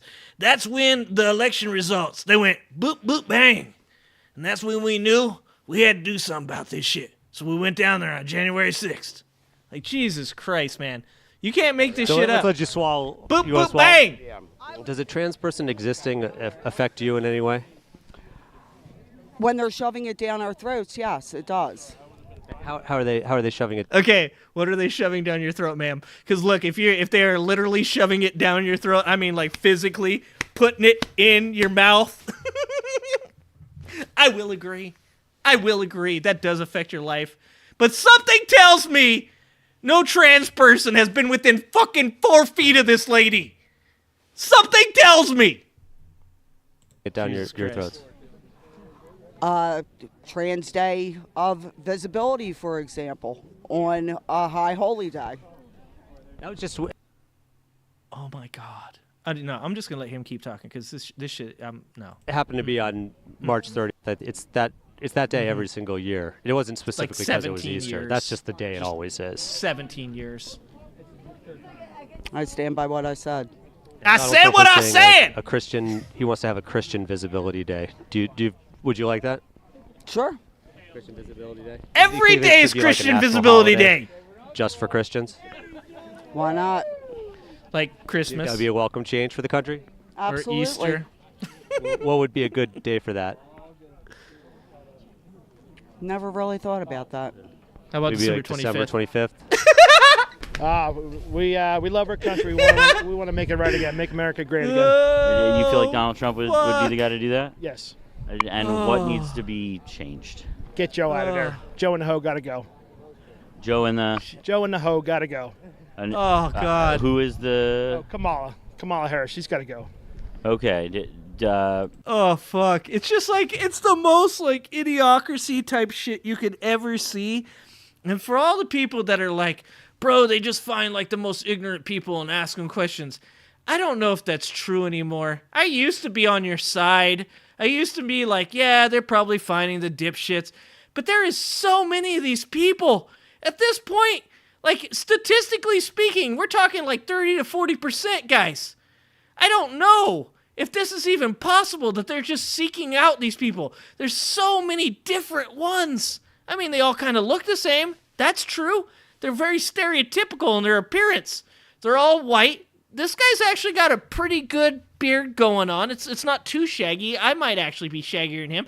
So I'm going to give him, he's a little more clean cut than, let's say, the earlier guy that was spitting food out of his mouth talking about beep, bop, banging it. Okay? But they do all fit a certain stereotype. But they all look different. So I'm not sure that they're just picking the ignorant ones. At this point, I'm pretty sure they just go walking up to any motherfucker on the street and go, do you support Trump? Yes, I do. Great, let's talk. And then they just roll the cameras. No script necessary. Do you feel that that's appropriate for kids to hear that kind of language? No. Okay. No. But you're saying it? I said it today, yeah. Yeah. Yeah. We have local... Hold on. Are you talking to me, Oni? In this case, if you get rid of Pride Month, wouldn't every month be Pride Month? No, because there's a difference. When people make up a majority of a community, so I am white. I am very white. I am the whitest, okay? I'm more white than 99% of America and probably 99% of the world, okay? And I grew up in a trailer park. At no point have I ever felt the need for representation. And I come from an extremely marginalized, poverty-stricken area. So you could say, like, as far as a class goes, do I think that poverty-stricken people should be more visible? Sure. But do I ever feel marginalized? No, never. I feel represented in everything in society. Everywhere I go, I feel like it is. And just so you know, I grew up around literal gangs called White Power and White Pride and Supreme White Power and the Nazi lowriders. So when we say something like Christianity is represented all the time, every month, it's because 65% of our country still identifies as being Christian. There's still Christian churches everywhere. This is more of a historical thing than it is a now thing. The best part about today's society is that you can say that. The best part about today's society is that that's an actual argument. The best part about that is that people have made it so visible that we might be able to say something like, hey, at one point or another, shouldn't every month be Pride Month instead of 1 month? Just like, what's his name, Morgan Freeman said about Black History Month. He said, I don't like Black History Month because that means that we need an individual month. But what I don't think is being addressed in that conversation is the fact that we're at that point now because people made such a big deal about it back in the day. So when you say something like, well, wouldn't that make it every month Gay Pride Month, and then that's a moot point?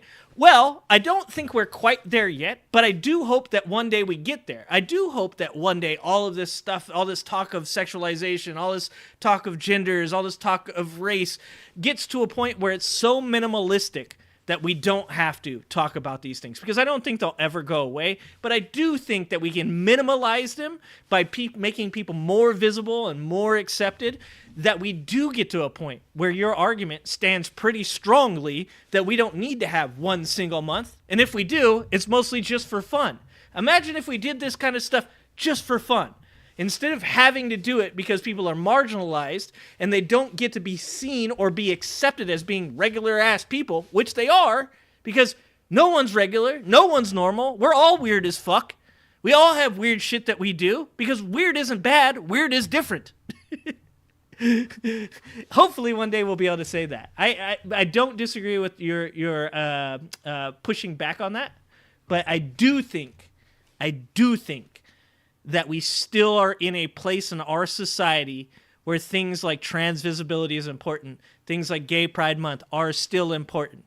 Because when I look at my kids and I talk to my kids and I say, I have trans friends, I think trans people are people and they should be treated with the same rights every single person does, and they look at me and go, yeah, of course they should. I have trans friends as well. That makes me feel good, because that means that we've done the right thing. That trans visibility days have encouraged people to accept things, just like myself. When I was in the fucking trailer park, I definitely didn't accept homosexuality or trans as being the norm, because I grew up uneducated and I grew up poverty-stricken, and I didn't know people of these sexualities or of these genders. And educating myself, because it's open, because it can be seen, because there are months, because we're forced to have these discussions, has made me a better person. a more loving person, a more accepting person. And because of that, I can really help to make other people that way too. So I still think we're still there. I hope that answers that question. It was 64% in 2020. Now it's 46%. Sorry, guys. I guess Christians are not represented as much as I thought. I'm so white, I'm neon. I think I'm so white, I'm transparent, but I do reflect the light. That also means we can't listen to the gay trans people who say that supporting the gay rights movement was a mistake, then base a platform around trying to repeal the rights gained. I need you to speak a little more to that, Tiki, because I don't know that I'm very well educated on that point. So if you want to add some more context, that I know that that's really hard because you're in a chat that limits a certain amount of characters. But if you want to expand on that a little bit for me, I'd probably be able to talk to you a little bit more about it. But I don't 100% understand that statement. Let me just say that. Oh, let's go back 10 seconds because I'm learning, guys. I'm becoming a real streamer. Do you feel that that's appropriate for kids to hear that kind of language? No. I'm part of the Free the Nipple movement too. But I'm all about it. But you're saying it? My nips, everybody's today, nips. Yeah. We have local politics have gone astray. We have I bet you do, Oni. You know I'm not calling you out. I like you pushing back on me, Oni. At this point, I appreciate you pushing back on me. What does Let that me mean, say that to be on every clear. level down to the family? Well, look at the stuff that the families are subjected to, even on TV and the media. You feel that kids are exposed to things they shouldn't be? Oh, certainly, yeah. At the beginning, you were saying what, though? As far as Joe and the... Oh, Joe and the Ho gotta go? Yeah. Does that feel totally appropriate? Not necessarily, but she's earned a reputation. How? Please, God, tell me that he says how. Because, look, I have definite things about Kamala's background in California as what was she? She wasn't Secretary of State. She's a prosecutor, right?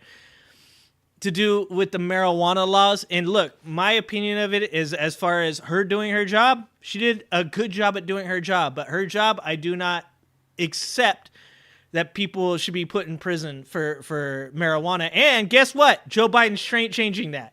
He's changing it to a fucking, what is it? I don't want to say Division 3. This isn't football. God damn it. Is it Division 3?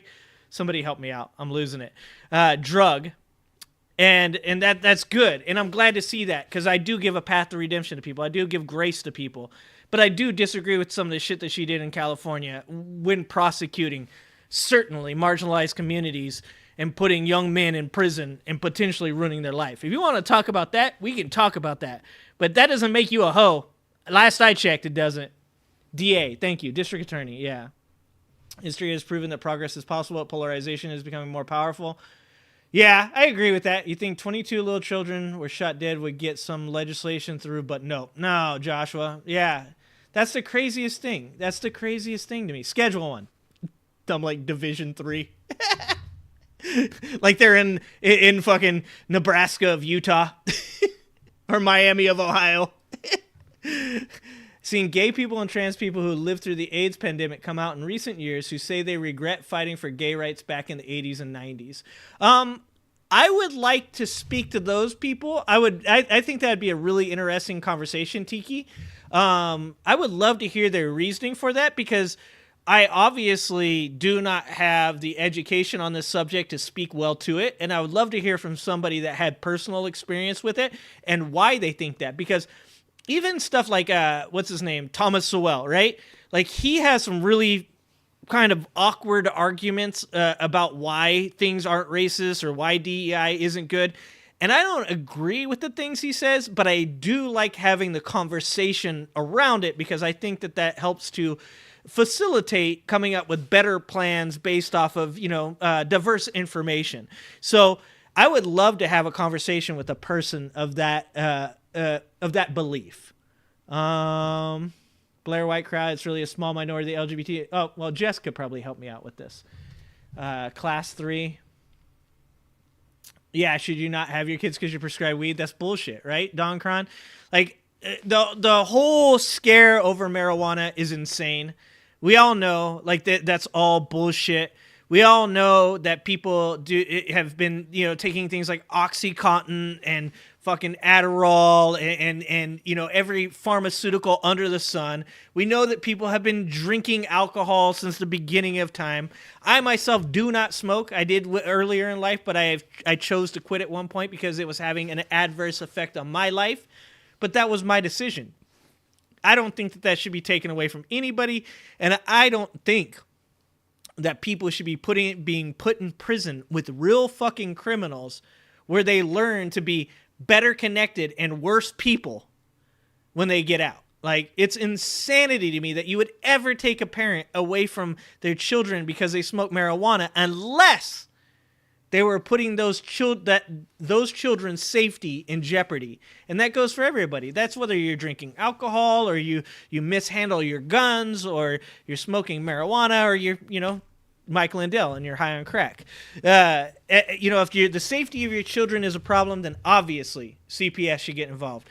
But just because somebody smokes weed does not mean that they're not good parents. I know lots of people. Some of the best parents I know are pot smokers. They're fucking great people. Are there shitty people that smoke pot? Of course there are. Tired. I had my third child and was on UTI meds prescribed by a doctor and came back positive on the THC test when I wasn't smoking at CPS at the hospital the day one of my kids was. Yeah. That's like, I don't know. Like, I mean, there's a yin and the yang, right? Like, it's good that the government is involved and cares about children. Coming from where I came from, like, CPS would come down and they'd look around and look at shit and then they'd just leave. I was actually taken from my mother when I was, how old was I? I think I was 9 or 10. That's when I was living in Slab City in Nyland. I lived in Slab City and I was taken away from my mother for about a year, 6 months to a year, taken to Los Niños. My mom went through court, got me back. But to be honest with you, it was appropriate and I was being abused by my mother and my stepfather at that time. So in that case, it was the correct thing to do, but for some reason, the government actually gave me back to my mom. This is why sometimes I'm like, conspiracy theorists, believe me, I'm with you on the government doesn't do shit right. It's just they're not serpents. But yeah, it's a yin and a yang thing. Let's see. Cheech and Chong are not assholes. You're damn right, Levin. They are fucking icons, 100%. Yeah, they just did they just make marijuana legal, Don Cron, in Ohio? Been on both sides of the coin here, a child abused and left behind while adult. And it's not. I think that this goes back to people doing jobs that they want to do versus people doing jobs because they think they have to. When you talk about doctors, when you talk about counselors, when you talk about like physicians or people working with prisoners in the prison system, rehabilitating people, I think what you end up with is people that start to go down a career path and then they realize they've put a lot of time and effort into it, and then they think, oh man, like I have to follow through with this, and they don't enjoy the job. Something somebody said in my chat once when I talked about the potential of universal basic income and whether it was a good thing or a bad thing. Somebody in my chat, I don't remember who it was, but said, imagine if people worked not because they had to, but because they wanted to. And, the argument against UBI on the right is people would be lazy, no one would do everything, everybody would live off the system. And I 100% don't believe that, because here I am right now. I don't get paid. I mean, I get a couple bucks from doing these videos, but I literally can show you what I get paid. I get like $2 and $3 off of a video. I come on here because I feel like this is making a difference, because I feel like I'm creating a community, because it's an enjoyable thing for me to do, where I feel like the people that are coming in here and forming this community with me are also doing the same thing, spending this time with me, spending their free time with me. I don't think that people would just sit around. I think people would do things that they love. And imagine if the counselors, and I'm not shitting on counselors, I believe that they have an incredibly hard job, and I believe that the system is broken, or at least it is flawed or imperfect. But imagine if those counselors, the people above them, enjoyed their job more. Imagine if the people that were above those people enjoyed their job more, and everybody got the support and help that they could. I know it's never going to be a perfect system, but imagine if it was a better system. and those CPS workers could come and talk to children and try to help out parents that are also in abusive situations to get out of those situations. Imagine if the people doing the jobs cared about doing the jobs and weren't just doing the jobs because they had to. Like, that's what I think is messed up about the system. Michigan, it's legal. It's so good to see it legal across so many different places. It's like $9 a week. Look, I'm killing it. All right. I'm killing it. I get $9 a week from YouTube. But we're in this for the long haul, guys. We're in this for 5-10 years from now when my old ass can finally retire, and I might make $100 a week off of it. That's what I'm going for. $100 a week. Shoulder still feels like shit, but I can do this, so that means it's not a torn rotator cuff. Yeah. Welcome back, DR. Thanks for coming. Glad to see you back. You work for CPS and good counselors get chased off? Yeah, no shit, huh? Oh, you just left. You still get your kids half a week? Well, I'm glad you still get to see your kids, Don. But, it makes you unfit, yeah. Have a great night, Oni. Always happy to see you in here, Oni. Remember, pushing back is never bad. I appreciate those of you that push back against the things I believe in a manner that is positive and in an attempt to help me become more educated. So I will never, ever shit on you guys for pushing back against me as long as you're doing it in good faith. As far as Joe and Joe and the Ho gotta go. Yeah. does that feel totally? This is the hypocrisy. It's so not insane. Necessarily, but she's earned a reputation. Okay. Okay, so it's different in that case. Not necessarily, no. Yeah. Did you feel that you shouldn't have said that, or? As far as decency, now you say it like that, I probably shouldn't say it. See, and that's what Adam Mockler was saying. Like, these guys are obviously out there to troll and stuff, but you see that he made an impact. Hopefully that dude thinks about that shit later. Hopefully he thinks about it, because I say stupid shit all the time. And you know what? My wife calls me out on it. My wife goes, is that really the word you want to use? Is that something that you should be saying? Like, it's important to have this pushback. It's important to have somebody say, hey, you're in an echo chamber where people are going to laugh and chuckle and think that's the funniest things you ever said, but you literally just said you're all about the kids not seeing certain shit, and then you did that. Like, you should definitely at least understand the hypocrisy of what you're doing, and it should have an effect. I have hope and faith that that gentleman one day might be able to get out of this bullshit that he's stuck in and may think to himself, maybe some of this stuff I'm doing just because it's fun for the time or because I have nothing else to do and I'm just caught up in this bullshit. I hope that he does that. I hope he does. So why did you decide to come out here today? To rock for Trump. I kind of like this guy. I don't know. And for what? And for freedom. For all. Yeah, exactly, Manic. I'm super lucky. Call me Bluebeard. Okay, so you're Bluebeard, and you're out here supporting Donald Trump, right? I was supporting freedom. Yeah. If it helps me, I'm for it. If it hurts me, I'm against it. This man spent a lot of time at Grateful Dead concerts. Everybody's on their own journey, I hear you, man. That's the only way that you could respond to someone saying that. I feel you, man. And this is what I'm saying. Look, I don't think every person that's involved in the Trump area are potentially all shit human beings. There's going to be the occasional person that has done so many goddamn drugs in their life that when they hear somebody say, but Trump's for freedom, they're like, fuck yeah, that's what I'm all about too, brother. Like, this is a part of our society. A part of our society has grown disenchanted with the government, has grown disenfranchised from political parties. The unfortunate thing is what I keep saying is, if y'all would have picked Jim Kelly from the Buffalo Bills, man, I would have supported everything you said, because that's just a genuinely good human being. But you picked Donald Trump, and it's just a matter of education at that point. It's just a matter of the fact that you don't know what Donald Trump actually represents. He doesn't represent freedom for you. He represents freedom for him. That's it. He don't care about you. Have you seen Project 2025? They talk about they want to get rid of pornography.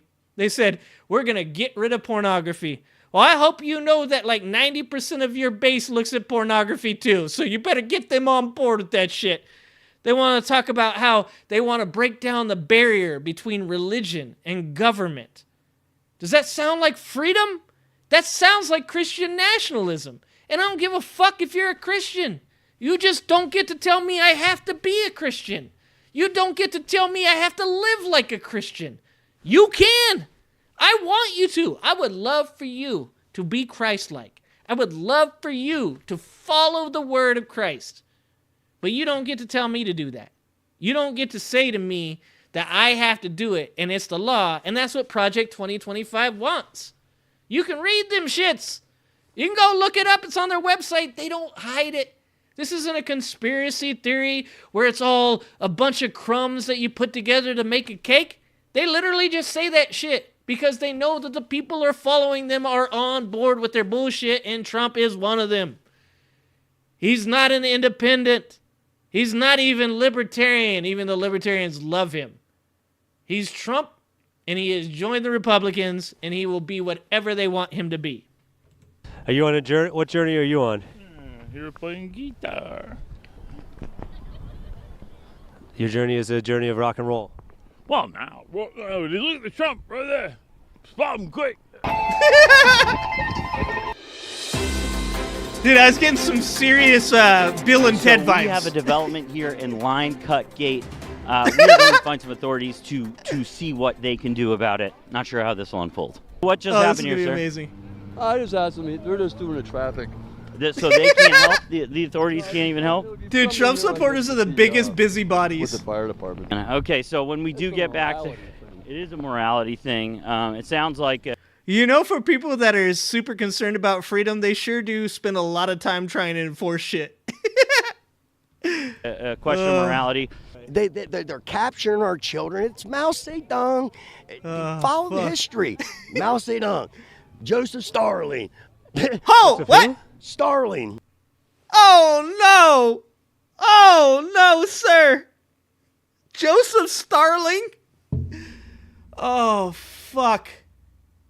They can't even get the names right. Oh, my God. This is the problem. And like I said, I feel this because I come from the trailer park. Sometimes I say a word like subtle. And my wife goes, the B is silent. I go, the B is silent and what? Subtle? And she goes, subtle. This is what happens when you grow up in a trailer park. Okay? I didn't know about the silent letters. Don't fucking judge me. All the bad dick. Joseph who? Starling. Starling from Russia. A lot going on right now. So we have people who cut the line at the Trump rally. I feel his pain. We're not making any judgments right now. We are talking to event exactly, staff. Joshua. Like right around this area right here. Okay. I know you're judging me tired. I'm not sure. And you should. And you should. It's sort of a he said, she said sort of situation. We're talking to all the people around us, and all of a sudden, like, these two guys, I'm like, where did you two guys come from? And I'm not, I mean, I'm a volunteer. Yeah. So Right. I have no power to do anything other You than... could, would you, though? If you could get them out of line? I'm not going to comment. Okay. He's Just such says a Trump. shit It's stirrer. an average button. There's nothing really that special about it, actually. It's a fine button. It's what like are it's your just a thoughts on normal the button? On the button? Yeah, the button that you have on right there. It's a great button. It's good. It says Donald Trump for president 2024, right? Exactly. 100%. Is he your guy? Yep, he's my guy. No, he's my guy. But he's the other guy. Aww. Yes, I am the guy. Are you? Aww. Are you really? Congratulations. 3 months. 3 months? Is this the honeymoon right here? Oh, no. You think Donald Trump will win? No, not at all. You don't think Donald Trump will win? He'll get the votes, but they won't let him in. It's just like it happened in 2020. Do you think that the 2020... Just like in 2020, when he lost the popular vote by 7 million votes. Dude, Republicans, even as a whole, don't ever win the popular vote. If you're talking about the Electoral College, he clearly lost the Electoral College as well, and I don't even fucking agree with the Electoral College. Jesus Christ. It's so mind-bending. election will go the exact same way. Donald Trump will not be elected president. I think he'll get the votes, you but I should don't think still they'll let him in. judge Tired. If he is elected president, do you think that it will be have One been a LE secure probably election? has never actually subscribed. If you can audit it, I'm saying if he wins in 2024, will that That's what his election ass have been gets. secure? I can't say for certain. I can He say wants if they to go join the back through and conversation, he audit has to subscribe. No Trump supporter will deny an audit because all of us believe that his votes are legitimate. You brought up Maricopa County in Arizona. They literally audited them. Several. Yes. No, they didn't do audits. They Yes. did recounts. I can give you $100,000. Dude. Oh my God, this guy. And I love this how they try to debate semantics. So Donald Trump in the Georgia case that he's currently dealing with, which he'll never be on trial for because he's just stalled every trial to make it so that way if he gets to be the president, he doesn't have to go on trial. If he doesn't become the president of the United States, he's going to be on trial for the rest of his natural life. I'm going to throw that out there. But the Georgia case by itself, Donald Trump tried to prove that there were dead people that were voting. He tried to prove that there were felons that were voting. He tried to prove that there was ballot stuffing. He tried to prove that there were people from out of state that were voting. And every single one of these places, he was proven wrong, not just by Republicans in the state of Georgia, but by people that he paid, third-party people that could not prove it. Even the people that made the 2,000 Mules movie, Dinesh D'Souza, the dipshit of fucking his fucking goddamn, what was he pardoned him? Fuck, I'm forgetting. What was he pardoned for? God damn it. Fraud? The dipshit of his campaign fraud? That guy made a movie. I'm losing my facts. This shit's fucking killing my brain cells. I'm losing brain cells. Dinesh D'Souza, who I'm pretty sure was in prison for campaign fraud, allegedly, then got out and created 2,000 Mules, which just happens to be in support of Donald Trump and claims there was ballot stuffing, then goes on trial in Georgia to prove their point that there is ballot stuffing, and when the judge said, show me your evidence or you're going to jail for contempt of court, they said, we're just gonna fold. Never mind. It's fine. We'll go somewhere else. There's no fucking evidence any of this was true. My brain cells are just dying. They're dying. And if 80,000 of that is fraudulent, and I tell you to recount it, does it Is mean that that opera? that 80,000? I need to listen to Cyber ninjas that were hired by the Trump team that went. They found that Joe Biden had actually gotten like 300 more votes than they thought. Yeah, but what about I don't remember seeing that report, so that's news to me, like you just said.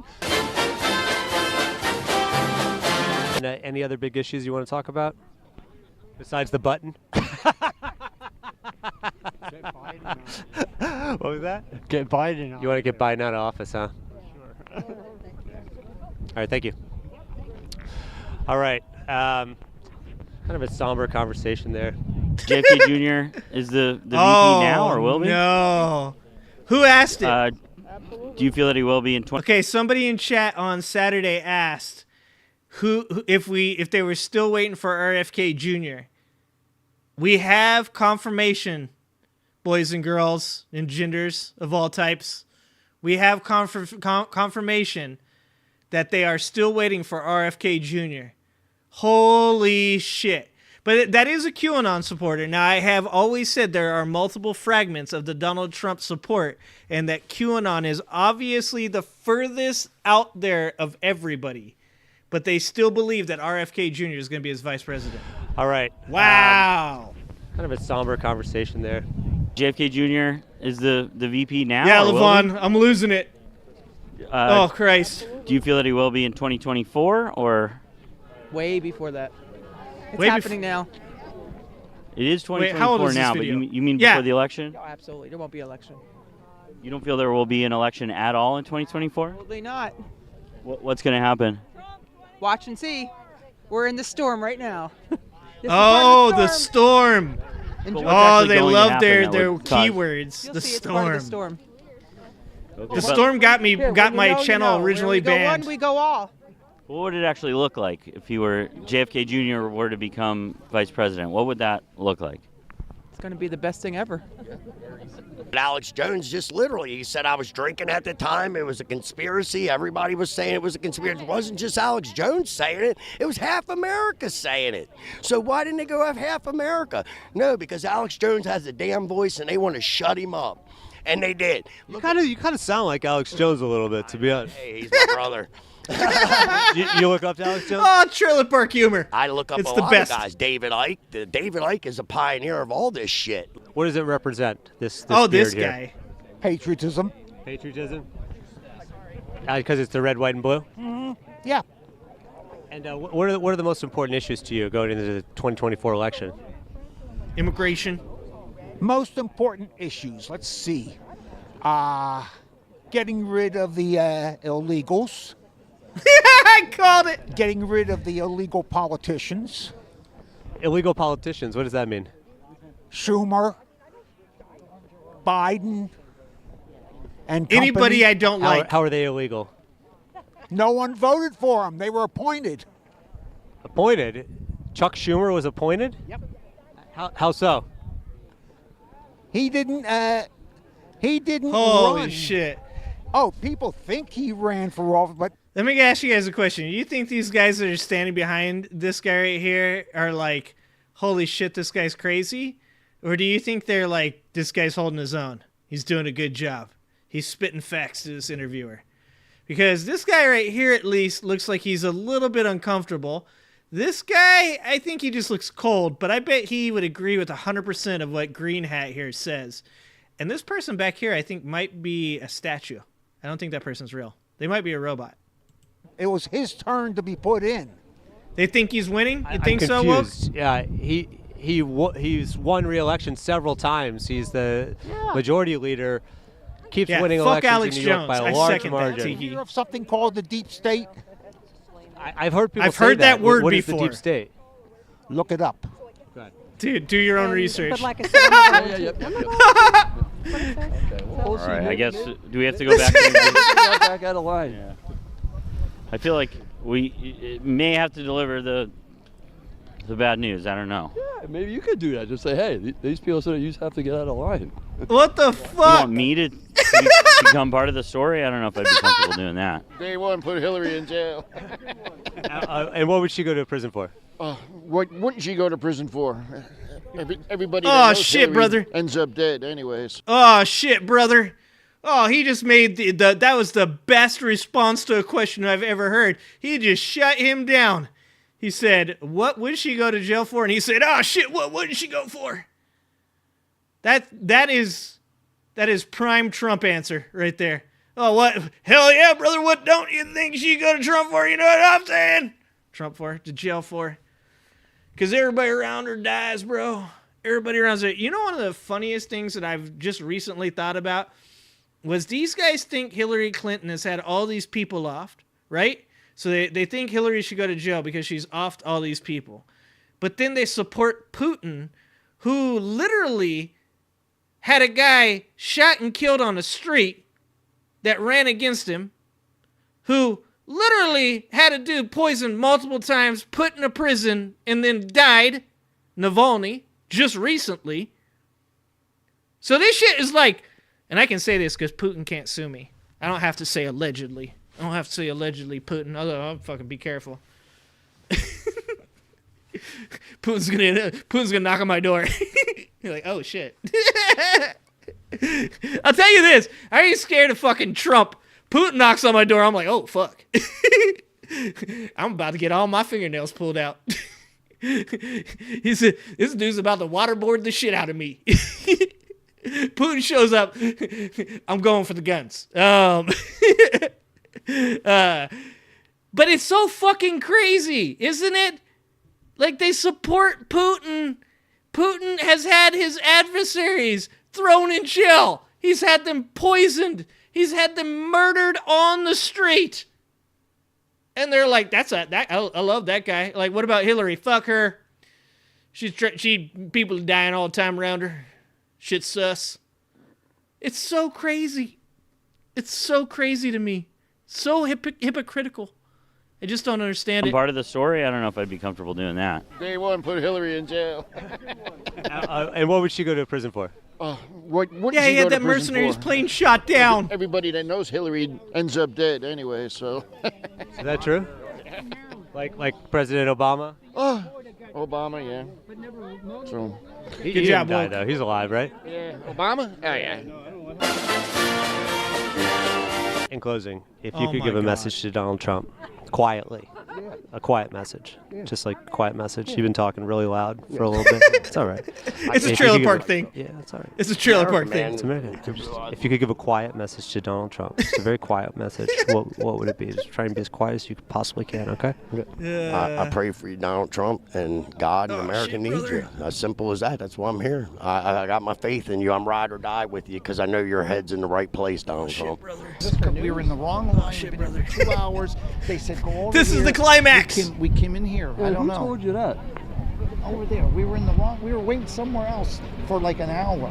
Back over we there. were waiting over there. I'm just want to get. Here at the Trump rally outside Allentown, one thing seems The for climax! sure. Whether it's lying about the election God, yeah, or that cutting your way close into the talking line, rabbit, just lying all up in his pays face.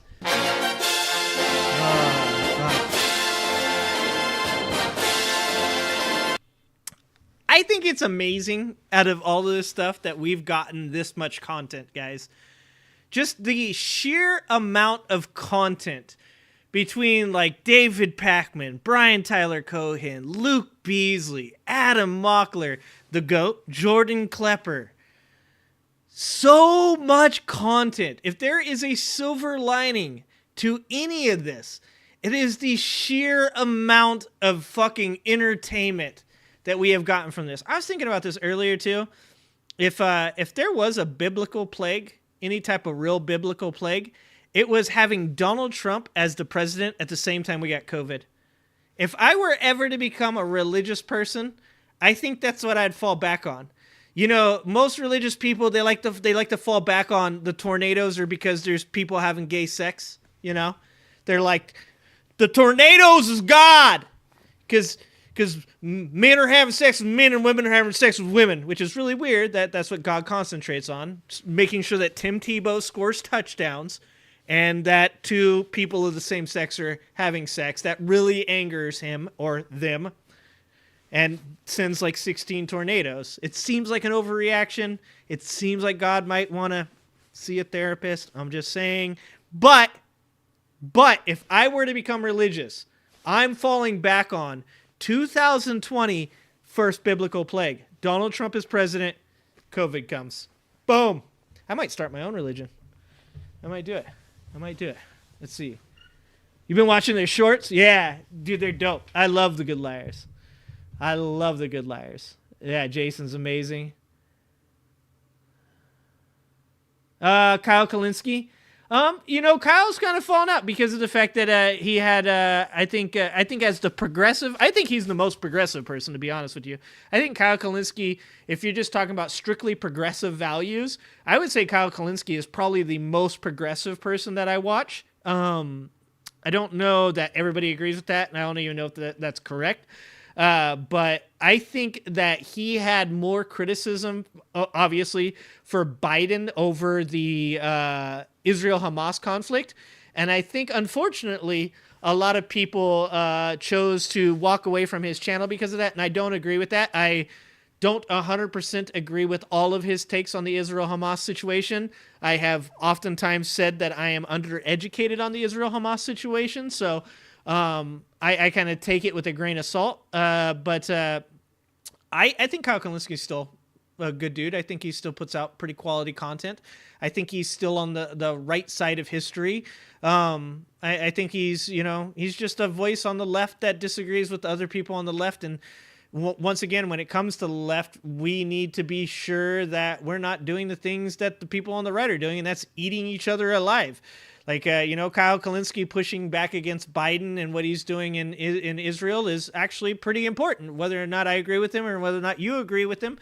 I think it's doing him a disservice to stop watching his content because you disagree with that. I had a gentleman on here that had watched me a few times that asked me about Israel Hamas. I said that I was undereducated on the topic. I didn't feel like me speaking on it would do anything but spread misinformation. I said my opinion is that any innocent people on either side dying is a bad thing, and that war is horrific for innocent people, and oftentimes whether it's governments doing it or terrorist organizations doing it, that's a bad thing because the people that really get caught up in all this bullshit are innocent people. And that person disliked that answer. They disliked it greatly. I'm sure somebody that just heard it now is like, fuck this guy. But I think that it's really, it's not good for us to not critically think. I don't like that people, when they hear something they disagree with, immediately go to the place of, well, I'm just going to stop talking to you, or I'm going to stop listening to your show.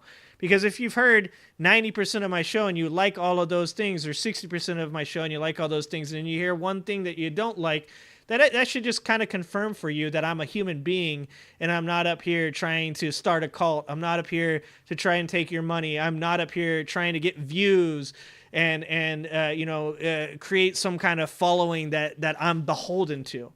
I just want to sit up here and tell you what I think, and you're either going to say, yeah, I agree with that, or you're going to say, no, I don't agree with that. And I like to hold an open forum where you guys can push back against me, and I would hope that Kyle Kalinske also has that attitude, that if you don't like the things he's saying, push back against it and see what he's got to say about it. I don't think the right thing to do is to just say, fuck that guy, he sucks. I do understand that we're in very polarized times right now, though, and I can understand how some people are getting pretty sugared. Tankies. I don't know the Tankies. Is Tankies a communist term? I'm not sure. Kyle from Secular Talk, yeah. Britain and UK, so I see the far craziness. Yeah, I've heard, Jeannie, that it's spreading, unfortunately. If you're a humanist, you can't not hold wrongs that cost lives accountable. Yeah, well, I'm a secular humanist. Well, okay. Once again, I don't identify as any defining term. I don't like to say I am a secular humanist because there are things about my behaviors that could be applied to secular humanism, but I don't like to define myself as being something. I like to be open to the idea that my mentality could change based off information. So yeah, I would say I have very secular humanist values, and any type of loss of life when it's innocent lives being taken is abhorrent to me. Tanky is a pejorative label generally applied to authoritarian communists, especially those who support acts of repression by such regimes or allies. Yeah, I don't support that. I've told people before that Crow, you got to come to a couple more shows and we'll talk about moderation, my friend. The way that I look at things like communism is obviously when you look at communism on paper, or when you hear even sometimes it debated, things sound good when you talk about people owning the rights to the means of production. That sounds good, but we've never seen, well, I've never seen, if you guys have information on this that disagrees with this, please let me know. But I've never seen it being put into effect in a way that actually comes out in the manner that it's talked about or written down. So when people talk about communism, and I know it's very few people, this is once again a far, far left ideology. When I've heard the few people talk about support of communism, generally it's in a very like fantasy-ish, unrealistic way. And I don't see it as being a type of government that will ever be workable. I think that you're always going to have somebody that takes advantage of it, just like Stalin did, just like Lenin did. Once again, another crazy thing, people supporting fucking Russia when Putin literally still idolizes Stalin. Like, that's fucking insane to me. He killed millions of people in the gulags. Like, it's fucking insane. So they left, turned right. Lots of neocons went into Trotsky. Oh, okay. I can look into that. Let's see. Been around for a while. We have a problem being around for a few more shows. Cool. Yeah, I'm gonna be around. So I don't mind making a couple more people moderators. We have to know what democracy is to appreciate America. People hear stories of communism or socialism and just freak themselves out with no understanding what it is. So I want to make it clear that I do have socialist values, because I do believe in social safety nets. I do believe in socialized healthcare. When I say I disagree with communism, it's because, like I said, when you see the outcomes of the attempts at putting something like communism into effect, it doesn't seem to be a government type that works. But I continue to say this, and that is that there is no such thing as one type of government that is going to be the end-all of America, right? Like, we need to have democratic policies. We need to have constitutional policies. We need to have socialist policies. And I would even be open to hearing about certain communistic policies if you're capable of putting them into in a way that I can understand them and see how they could work in tandem with these other things. Because I think one of the biggest mistakes that we make is that we tend to say, this is democracy, so it must be run this way, or this is capitalism and it must be run in this way. That's why I don't like to define myself. I don't want to say I'm a secular humanist and then you say, well, you believe X. Well, what if I don't believe X? Well, you're a secular humanist. That means you have to believe that. No, it doesn't mean that. It just means that I believe some of the things from that, some of the things from this. So that's why I try not to get too caught up on semantic terms. I think that we have a pretty good system of democracy that has done pretty well and has gotten better and better and better. I think that certain progressive values like equality for all are extremely important to the success of America. I do think that diversity is incredibly important, and I can explain that sometime if people would like to know more about that. But I also think that our current best driver for the economy is capitalism. But it's extremely flawed and imperfect, and we continue to see a widening wealth gap that's going to eventually lead to public dissent, revolt. That's what happens. I keep telling all these people on the right that come in here and they push capitalism, push capitalism, push capitalism. You shouldn't be mad at billionaires. You should. They worked hard. They get what they got because they deserve it. All that shit. And I'm like, you guys keep fighting against communism, but you're literally pushing America towards communism, because the way you get to communism is through late-stage capitalism, because you have a gigantic wealth gap that causes people to rise up and do the kind of shit that you saw in Russia. I mean, America was on the doorstep of that in the 30s when capitalism failed and we went into the Great Depression. People were ready to go for communism because they were fucking pissed off, because they were jobless, because the system had failed them. And people, I think, don't understand that by continuing to say that capitalism has to be unchecked, unregulated, go unheeded, the free market must just... these big corporations should be able to do whatever they want, you're literally creating a situation where you end up with communism. That's just how I feel about that. DJ! What up, DJ?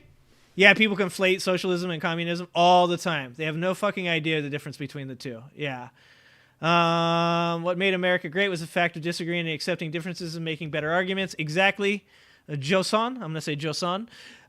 That's why we were watching The Good Liars. That's why we were watching Adam Mockler, is because that shit is true. There is a balance between conservatives and Democrats.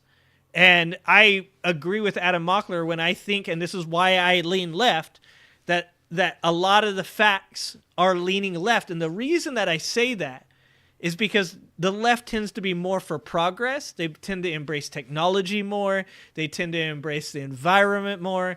And the way I see the world and America in general is that if we are going to be successful both as a people and as a country, we must embrace things like green energy, things like AI, because we want to find a way to regulate them to make sure that we're being taken care of.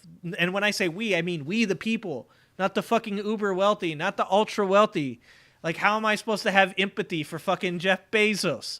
I don't know what it's like to live that life. I never will. Somebody put out a statistic that for the average American to get as rich as Elon Musk, they would have to work 410 million years. That's fucking mind-bending. That's mind-bending. Like, there's so much to be discussed about how we could get, to a better place, how we can use the progressive values, the embracing of technology, the embracing of the environment from the left, and how we can in some way place boundaries on those with conservative values by saying things like, hey, the government can't run unchecked. Hey, we should not, some of the conservative ideas are like communism. They look good on paper, but every time that a conservative gets in office, they don't follow through with them. There's a parallel to be drawn between communism and conservative values. They both are a bit of a fantasy fucking wasteland. Anyways, I have a Project 2025 video queued up because I do think that we should watch this. So just so you guys can get an idea of why I am how I am about the current conservative party. I've said this a couple times now. I do not have an issue with moderate conservatism because I do believe that it creates a counterbalance to democratic progressive values. I do think democratic progressive values are the stronger set, but I do think it needs a counterbalance. What I do not appreciate and will not accept is something like Project 2025. So I wanted to watch this. This is second thought. It's got 1.75 million subscribers, so they might tell me I can't play this, but we're going to try and watch it. So this is why. This is what concerns It's almost that time again. Election season is bearing down on us, and we have some truly strong contenders this cycle. In the red corner, we've got Florida Man, the Penguin, this guy, literally the only black Republican in the Senate, and of course, the God Emperor himself, the man who's so confident that he won't even show up for debates, Donald Trump. And in the blue corner, we've got Oprah's spiritual advisor, Hassan's uncle, the chairman of a gelato company, and the reigning champion, the man who may or may not remember how he got there, Joe Biden. Literally the only election. This episode is made possible by Henson Shaving. And I don't know if this is left wing or right wing, just so you guys know. No fucking idea. It's almost that time again. I clicked the video because I wanted to see it. Election season is bearing down on us, and we have some truly strong contenders this cycle. In the red corner, we've got Florida Man, the Penguin, this guy, literally the only black Republican in the Senate, and of course, the God Emperor himself, the man who's so confident that he won't even show up for debates, Donald Trump. Oh, Christ. And in the blue corner, we've got Oprah's spiritual advisor, That's what I was Hassan's looking for. uncle, the chairman of a gelato company, and the Is he a reigning Talenti champion, guy? the man who may or may not remember how he got there, Joe Biden. Yes, it's really shaping up to be a once-in-a-lifetime election season, and as always, a life-and-death struggle for democracy and the very soul of the nation. Hassan's uncle. As they all seem to be these days, despite very Yes, few Democrats differences 100% in Republican suck and at Democratic communicating their governance. stance. Yes. But there is one thing that actually does make this election cycle a bit different. Conservatives have been lurching towards fascism. Let me answer Crow real quick. David Grush, UAP whistleblower. Is that the UAP? What is that? Is that the anti-Semitism act that they just pushed through? Because somebody asked me about that on Saturday, but I've been researching autocratic dictators for the last 3 days because I have a podcast with a law professor from UCLA tomorrow on autocrats. UAP, UFOs. Thoughts on David Grush, UAP whistleblower. Here's my thing with the UAP whistleblowers, man.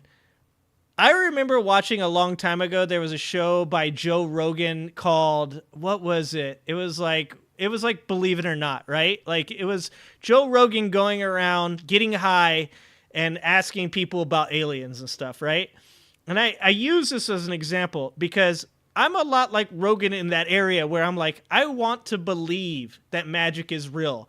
I want to believe that extraterrestrials have visited Earth. I do believe that statistically speaking, it is highly probable that there is life in our universe other than us. I don't think that that's deniable. I think that that's it's kind of crazy and very hubristic of us to believe that we're the only thing in the universe, considering how many just galaxies that we found so far. But as far as UAPs go, I don't believe 99.9999999% of the shit that we've heard about. Because I just think that if there are people that are capable of visiting Earth, I don't think you would know about it. I don't think that the technology that it takes to get all the way to Earth from a galaxy that we haven't even been able to visit, just looking at our own technology, I don't think that you would see them. That's where I'm at with UAPs. And the reason I leave like a 0.00001% chance that we have seen one is that I believe aliens have fuck ups too. I believe that there's a Joe Rogan alien out there somewhere that got high on DMT and smoked way too much weed and forgot to turn on his invisibility cloak. I believe that. But the reason I brought up that Rogan show was because Rogan, everywhere he went, was like, I so badly want to believe you, but every one of these people that I talk to are batshit crazy. And that's coming from Rogan. Like, that's saying something.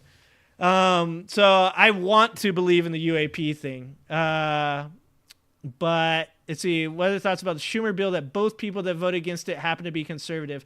Is that a UAP bill? And is that the one where they were taking a look at the UAPs? Aliens ride by our planet in spaceships and lock their doors. Exactly tired. What's up, Alan? High-ranking intelligence officer that was in charge of the investigation. I probably watched that because I watched the whistleblowers talking to Congress. So if that was who it was, I don't remember the guy's name, but I did watch that whole thing, and I was pretty convinced that there seemed like some stuff that definitely need to be looked into. But the way my brain works is when people say things like there was government funding that should have went to certain departments that never made it to those departments and were used on these secret projects. Unfortunately, where my mind tends to go to is they're probably just using that money to enrich themselves and it's not to hide UAPs. So maybe I'm just being a little bit pessimistic about that stuff. But a lot of times I think that I tend to go with the Occam's razor type of the simplest answer is usually the correct answer and stuff like that. And that is that if the money wasn't going to the government projects it was supposed to be going to, most likely there is being pocketed or being used for fucking government pet projects that had nothing to do with extraterrestrials. I do believe this though. I will say this. I will qualify my statement. I do not think the government would tell the populace if there was extraterrestrials, because you already look at the language that was used during COVID, the language that we use with climate change. The government uses bombastic language to try to make sure that those among us that are not very smart people don't overreact or do react in the case of climate change and COVID, do react in the way that they think is appropriate, or don't overreact in other places. And I do think that the government is very much concerned about your average everyday American and what they would do if there was evidence of extraterrestrials. So I still leave open that percentage chance that they're there and the government fucking knows about it. All right, but back to this guy. Before I go off on UAPs the next hour. Very few differences in Republican and Democratic governance.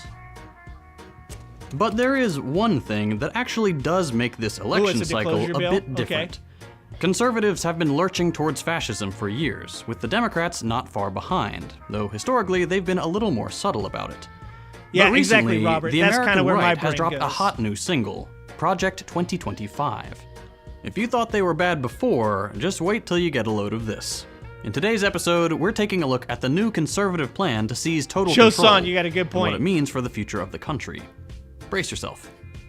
Okay, Project 2025. What is it?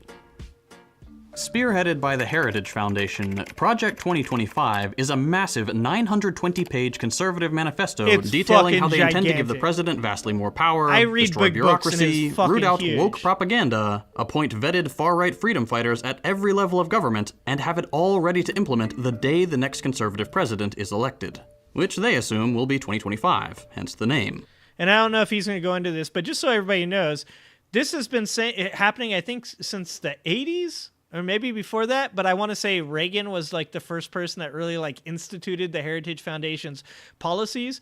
And to some effect, it seems as though each and every Republican president that has gone into office seems to have supported the Heritage Foundation's ideals and has followed through with at least a part of the things that they believe. So the first thing I want to say is that I don't want to get people worked up. I don't want people to believe that everything that they're saying in this Heritage 2025 2025 thing is going to happen if Donald Trump is elected. I want to make sure that people understand that these are a set of things that these people in the Heritage Foundation would like Donald Trump to do if he gets into office, but that even though most presidents have followed pretty closely to what the Heritage Foundation wanted them to do, they have not done everything. So like when I said that they want to ban pornography, I doubt that's happening. I seriously doubt that's happening. Despite Trump obviously being the favorite, the plan is not dependent on any particular candidate winning, Frank but can Zappa be implemented definitely with saw it any coming, figurehead DJ. at the reins, who will become essentially completely unaccountable. God Emperor was supposed to be a joke, but here we are. You may have seen this book floating around online, Yeah, The Mandate for Leadership. This is what most people assume Project 2025 to be, but this is actually just one part of a much larger conservative master plan. Project 2025 has 4 core pillars. First, the policy, as outlined in the 920-page document. This is where all the heinous and frankly... Okay, I'm going to get super conspiratorial with you guys when we get to the 4th pillar. Just a heads up, okay? disturbing policy proposals live. And don't worry, we'll look at some of those in a bit. 2, the personnel database, which has been described as the conservative LinkedIn, as if LinkedIn wasn't cringe enough already. This will be a repository for conservative resumes from people across all sectors and from all walks of life, to be selected as needed to staff positions. Legia Miller was saying that people should apply for the Heritage Foundation jobs and just straight up lie and just answer all the questions the way you think that a conservative would answer them, so that way leftists get into the program and totally fuck over their entire idea. In every level of government, at both the federal What up, and Jose? state level. 3, training. They've got a new online institute, basically PragerU, but for people who like to wear poorly tailored suits and fantasize about rolling back environmental regulations. This training program will create willing and able soldiers to serve on the front lines in the war on the woke cabal of the deep state. And finally, 4, the 180-day playbook. A step-by-step guide for the new conservative emperor to systematically implement the policies listed in the manifesto. Think IKEA assembly instructions, but for fascism. These 4 pillars are the key components of the project, and taken together... So, and I don't know if this is verified because I haven't looked at this, but 4th pillar of... This shit was actually pretty fucking concerning. Where was the thing that he was saying? And like I said, this is coming off Wikipedia, so don't 100% take this as the truth. But it says, a playbook designed for forming agency teams and drafting transition plans to move out upon the president's utterance of "So help me God." Now, this is... this is supposedly sourced from the Mandate for Leadership, the Conservative Promise, and from the Heritage Foundation's archived PDF. Original from November 23rd. It looks like it was retrieved. So I don't know if they removed this from it or if this is still in there, and I need to verify that. So I want to 100% let everybody know that I did not verify this. But let me say, when it says the president's utterance of "So help me God," that sounds like some Manchurian Candidate shit. That sounds like some shit where the person is like, you're waiting to hear the keywords, and when those keywords go off, then you like do the thing. Like, I am not a conspiracy theorist. I am the first person to consistently push back when things just don't make sense, as you guys just heard about the UAPs thing. That shit sounds sus. That shit sounds crazy to me. They offer a pretty comprehensive vision for the dystopian future the right hopes to usher in. It's all pretty alarming. Ooh, but read on. Where exactly does this come from? Oh, let's take a look at some of the names behind the project. If you flip through the first pages of the PDF, because let's be honest, we're not about to give the Heritage Foundation $35, you'll find a list of far-right think tanks, advisory groups, and business and government figures who contributed to the project. So Joshua, what I was saying earlier is that this isn't the first one that they did this one. They wrote this one in 2023, but they've written multiples before this. And yes, each Republican president has in some form followed the Heritage Foundation's plans when it comes to things like this. But like I said, just so everybody doesn't get too worked up, I believe that its portions have been followed, not to a T. But it is a really influential conservative think tank, and a lot of the people involved in this 2025 Heritage Foundation document were people that were currently or formerly in Donald Trump's camp. So that it seems as though, like I said, grain of salt, it seems as though this would be something that Donald Trump would be interested in putting into policies if he were to become president. Some of the names include Donald Devine, once called by the Washington Post Reagan's terrible swift sword of the civil service for his eagerness to slash spending and fire people. Stephen Moore, the well-known conservative author and right-wing economist, with such credentials as working for the very legitimate FreedomWorks and serving as a Fox News contributor. And Peter Navarro, who is notable for being one of just 3 people who worked with Trump for the duration of his term without being fired. He's also a little bit obsessed with China, having written 3 truly awful books on the subject: The Coming China Wars, Death by China, and Crouching Tiger. The manifesto credits 35 total authors, as well as dozens of contributors. Oh, all shit, with their you credentials inside, listed. Redonk? It's Good about job, what buddy. you'd expect. A lot of people from the Heritage Foundation, some military goons, a smattering of former Trump officials, Tell your wife I said extremist hi. economists, and a considerable number of people who have worked in climate, energy, immigration, and legal positions under conservative Hold on. governments. What you Josh, that's what somebody said. They're like, what the fuck are you talking about? They're like, he's never gonna read that shit.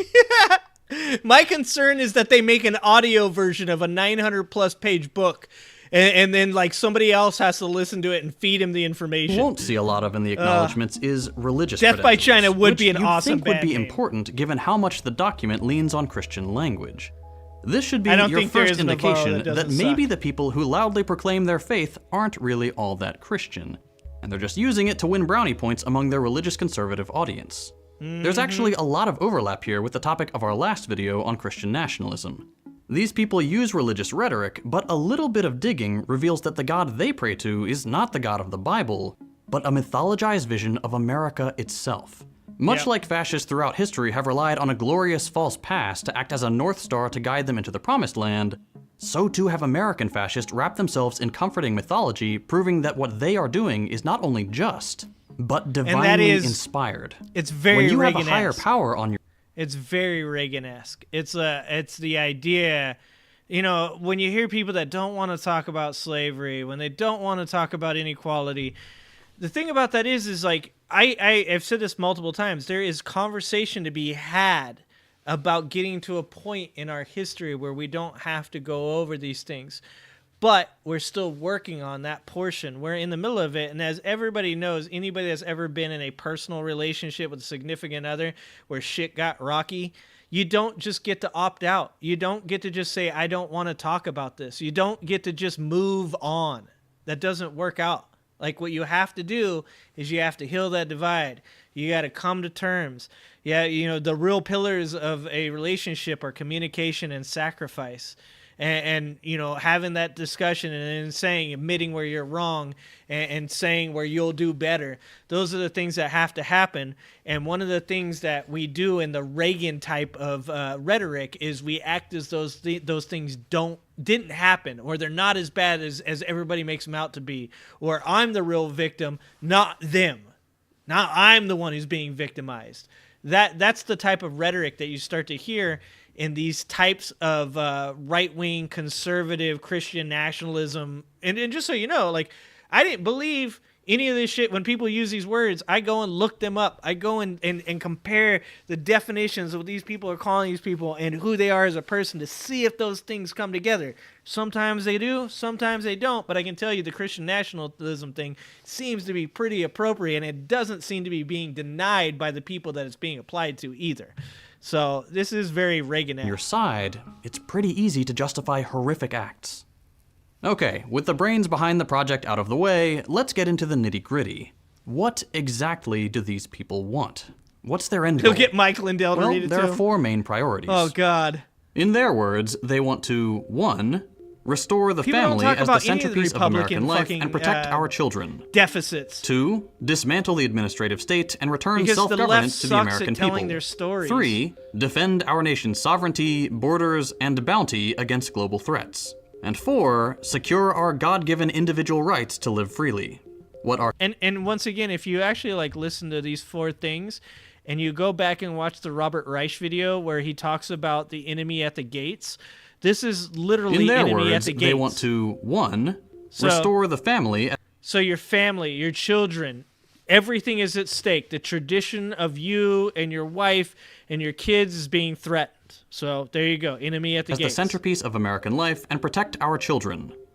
2, dismantle the administrative state and return self-government.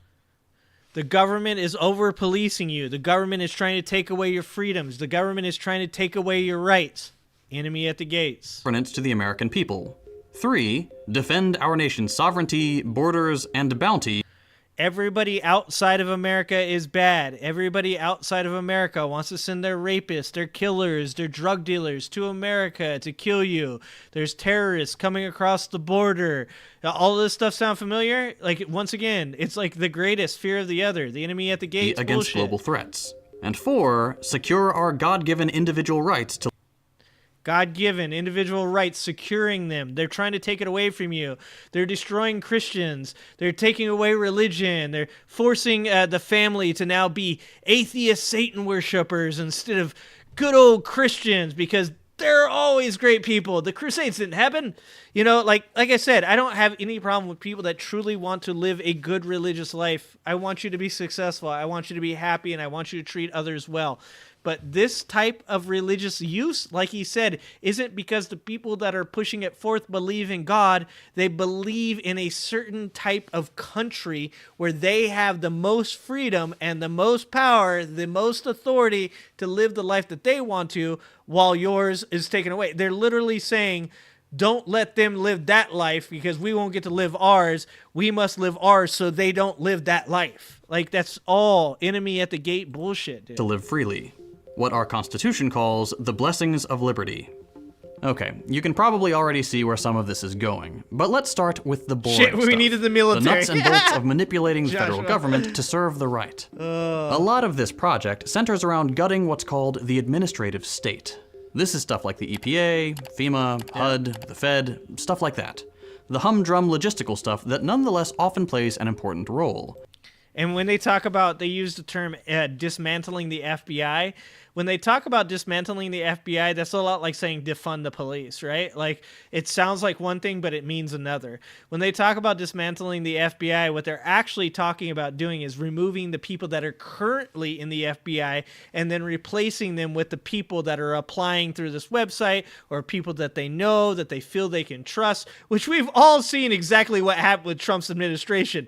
I don't think there's anybody that Donald Trump can really trust, because in these circles, you have so many people with so many varied interests that are all super selfish people that are going to do underhanded, shady shit all the time, which is eventually just going to lead to the downfall of anything that they do. Unfortunately, we're connected to a lot of the shit that they do. So when they say, I heard a right-wing person say, well, hold on, you can't say they're trying to dismantle the FBI and then also say that they're trying to get people put into the FBI that they want there. No, that's exactly what they're doing. They want to dismantle the current form of the FBI and replace it along with all the administrative or executive branches. They want to cut them, clean them out, replace them. Donald Trump on his way out made it so that way he could fire mass amounts of government employees all at once and call it a layoff, I believe is what he did. I forget what the actual law term was, or I'm sorry, the actual law was called, because like I said, my brain cells are dying. But he changed it. He changed it because you couldn't just fire people in the FBI. You couldn't just fire people in government. So he changed it. In fact, Vivek Ramaswamy actually said it was the smartest thing he did to be where you could then lay people off in massive amounts. And his plan is to allegedly get in there, do that, and then replace those people with other people that he thinks he can trust. So this whole bullshit argument that you can't say, oh, he's dismantling the FBI, but also putting people... No, that's literally what he's saying. You're using a term, just like defund the police doesn't mean get rid of the police. Dismantling the FBI doesn't mean getting rid of the FBI. It means replacing them. Or sometimes not. Yeah, Look same at with the UDHS. IRS as well, yeah. There's a lot of this stuff. So much so that it's often called the fourth branch of government, and it deals with the Bye, day-to-day Jess. operations of the country. Bye, Everything Jess. from Have a safe transportation drive. to environmental regulations, food and water safety, and so on. Most of these agencies are created when a law is passed that makes people think, there really should be a group of people responsible for making sure food is safe for consumption, or whatever. Regulation. The government Yes. slaps together an elite team of nerds, that is to say, subject matter experts, people who actually know what they're talking about, and there you go. You've got I think the Radon FDA. made this video. The FDA then takes over the task of enforcing whatever regulations they come up Don't with forget in to like and administrative subscribe. courts. But this is all really boring. All you need to know is that a lot fewer people die because the FDA exists, and we have fewer polluted rivers and extinct species because the EPA exists. Conservatives don't really... And once again, this is a conflation for people. They sit here and they think, oh, because certain things that the government or the EPA messes up, if that's happening, that means they're bad. That means that they shouldn't exist. But that's discounting the fact that's discounting logic. It's discounting the fact that people are imperfect. I say this, people need to have faith in grace. Faith in humanity and grace for people that are imperfect. And the opposite of that is a suspicion and judgment. Okay? So you have faith and grace, or you have suspicion and judgment.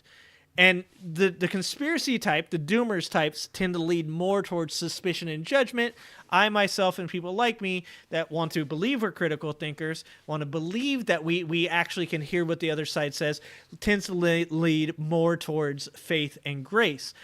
And when you have something like the EPA and you point out, well, back in the 70s, the EPA did this, or back in the 50s, the FDA pushed through this drug and it ended up being bad for people. That's where those two things come in. Because if you are suspicion and judgment, then you automatically go to, fuck those people, we don't need them, they're just screwing everybody over. If you're on the side of faith and grace, you say, well, I have faith that the people that were doing the job were trying to. I give them grace that they made mistakes. And the reason that I feel that that's important is because if you look at the progress the society has made since those times, since the times of the government interfering in places Iran that literally has had cascading effects since the 70s and we're still dealing with today, I still give those people faith and grace.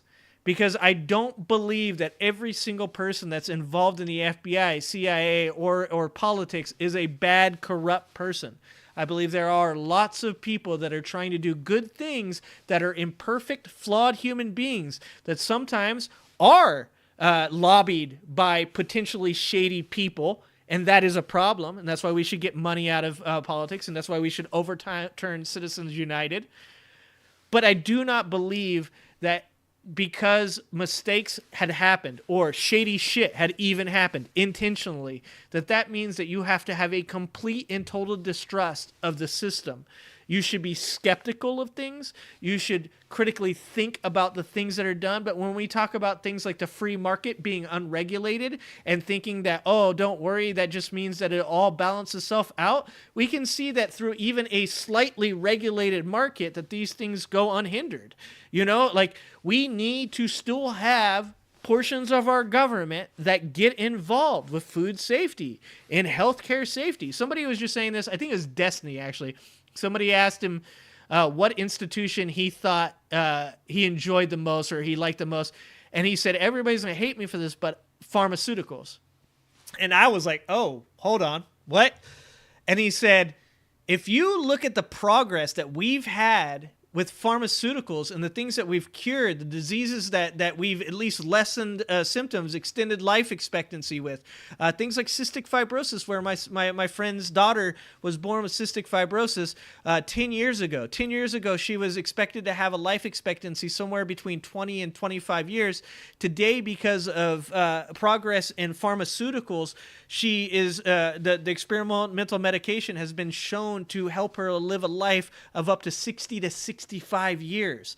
Like, that was like, actually, that's a take I wouldn't have given. I wouldn't have, because I'm pretty pessimistic about our pharmaceutical companies. But hearing that point of view made me think about it, and I thought, okay, well, yeah, I can see how competition is important. I can see how sometimes money has to be involved, but potentially we need some type of regulation of those types of things. And these are things that I don't believe, but there are things that I accept have value.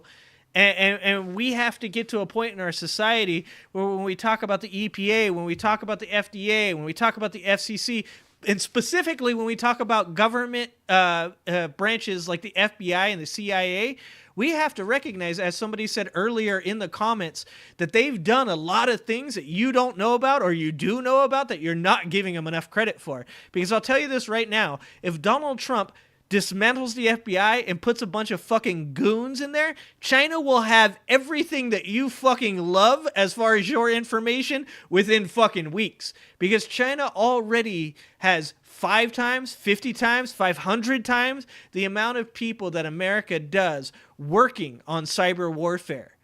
And if we do something like dismantle the FBI or dismantle the CIA, you're going to see America plummet in cyber warfare.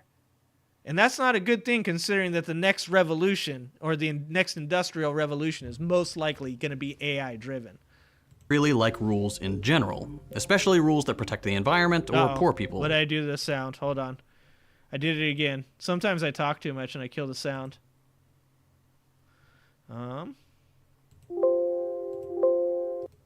Bear with me. Bucket! Time to drink, Bucket. I know you're studying for taking a test, but it might be time to drink, my friend.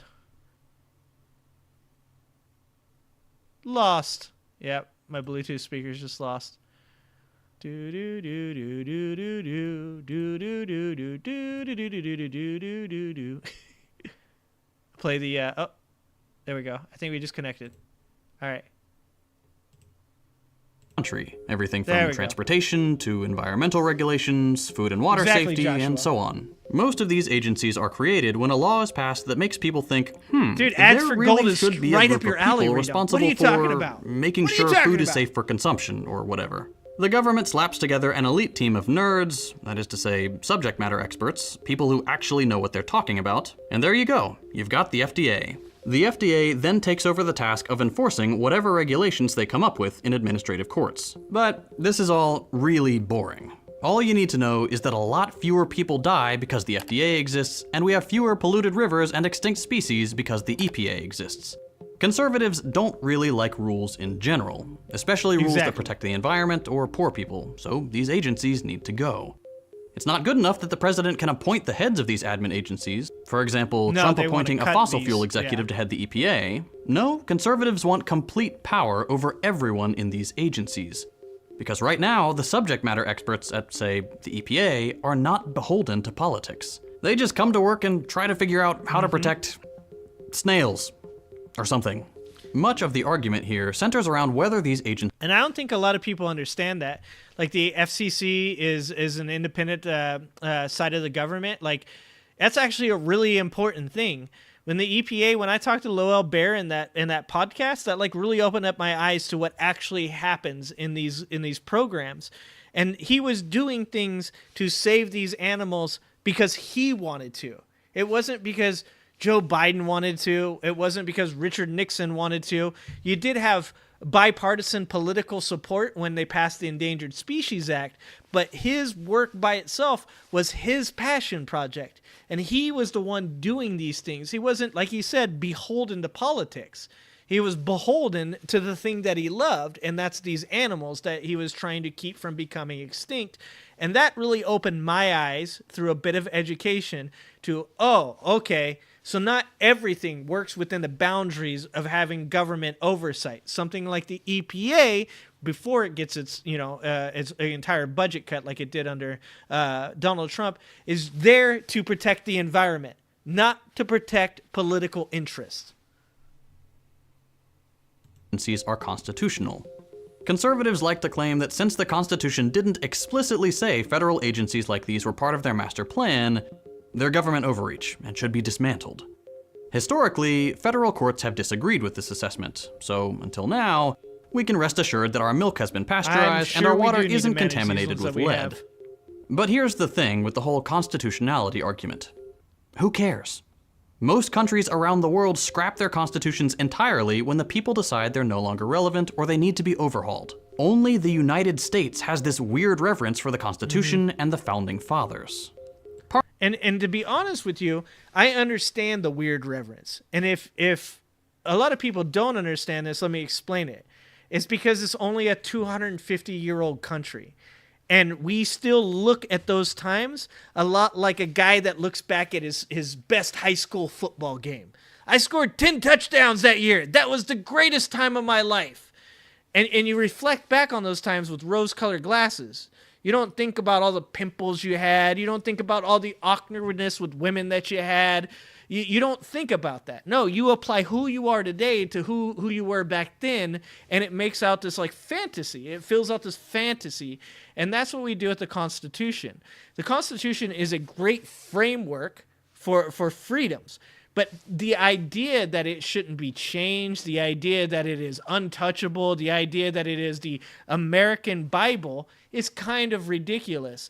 And when you have a bunch of people that say things like, you can't do anything that's going to interfere with this document, well, you're going to put unnecessary boundaries on society. You should have discussions related on whether or not you should change something or not. That is obvious. But saying that it is 100% never necessary is just not a very logical thing to say. No one believes that George Washington was perfect. No one believes that Thomas Jefferson or James Madison were perfect. They didn't believe that. In fact, if they were around today, they would probably be looking at us like we're a bunch of fucking idiots for still looking at their 250-year-old document and trying to apply it to today's society.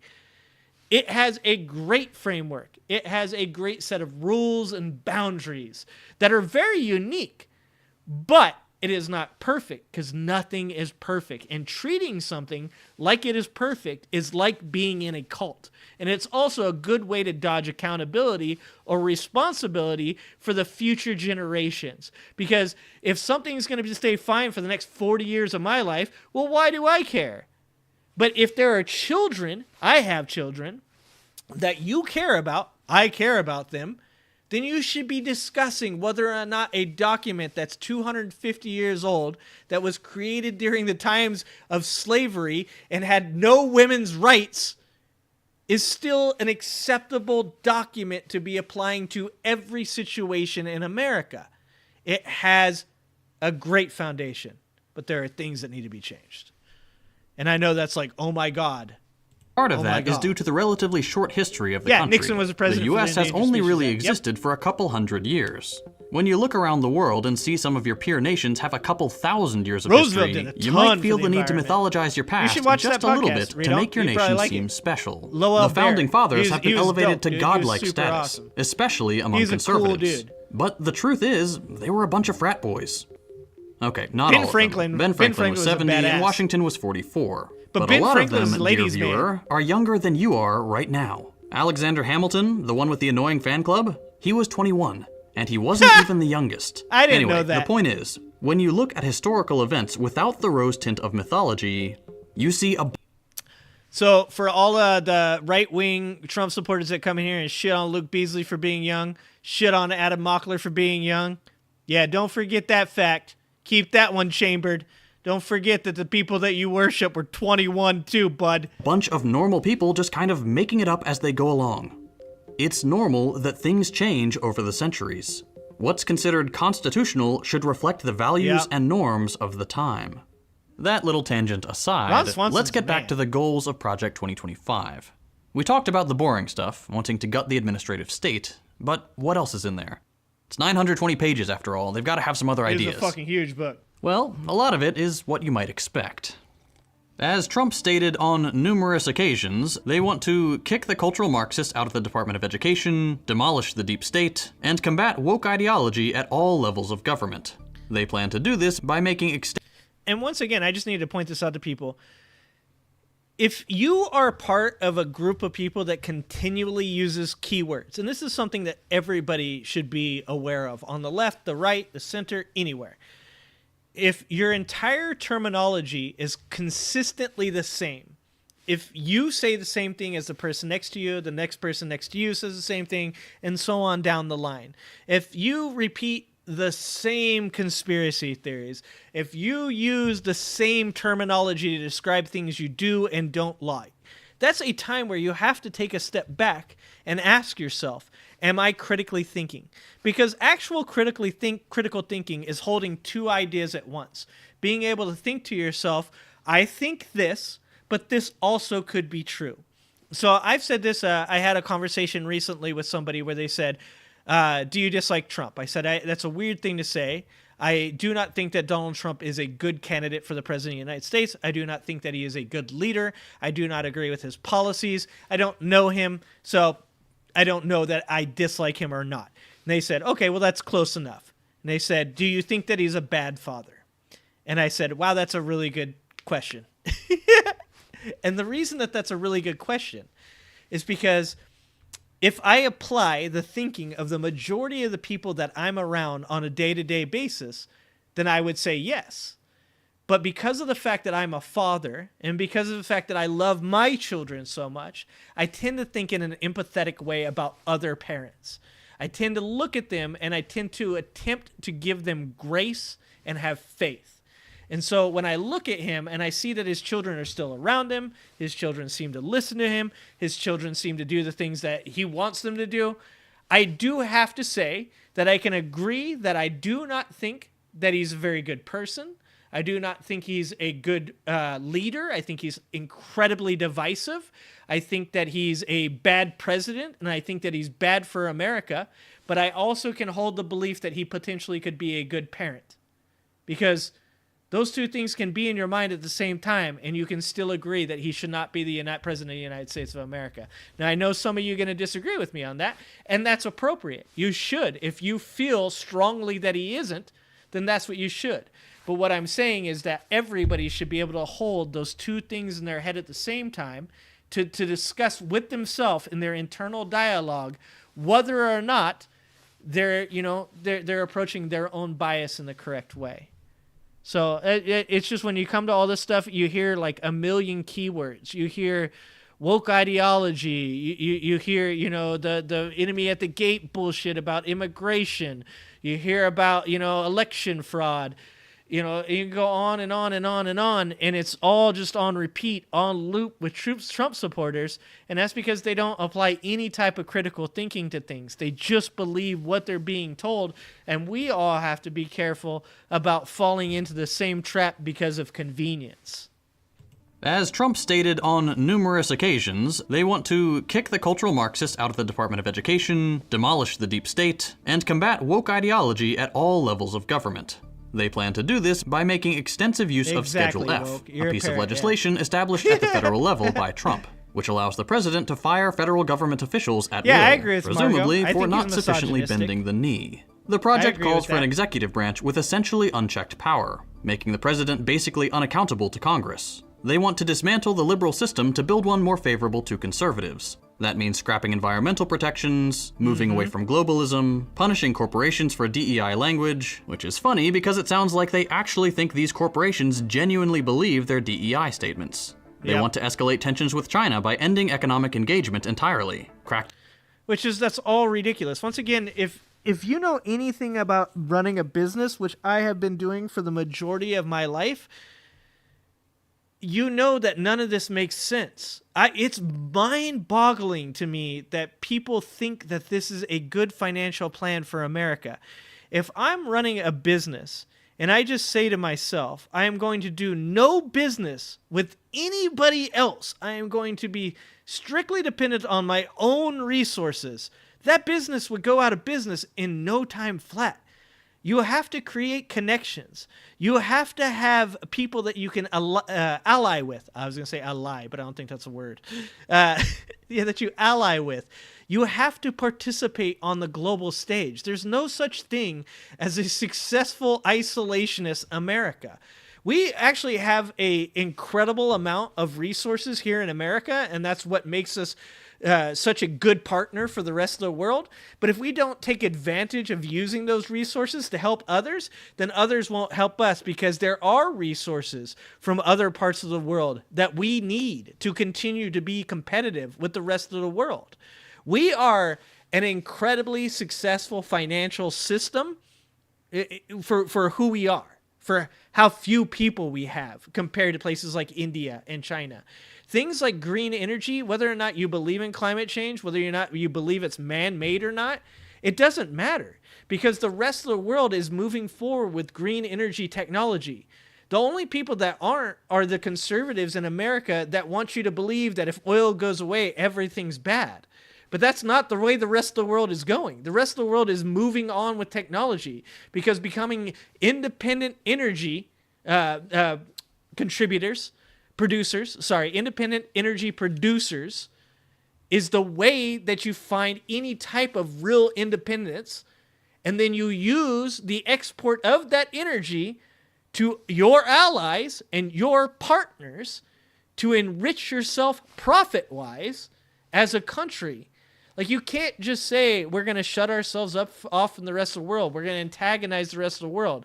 You can do certain things that are antagonistic, like the Chips and Science Act, but then you have to make up for those antagonistic actions by providing stuff like aid to Ukraine. And some people are going to fucking hate me for this, but aid to Israel.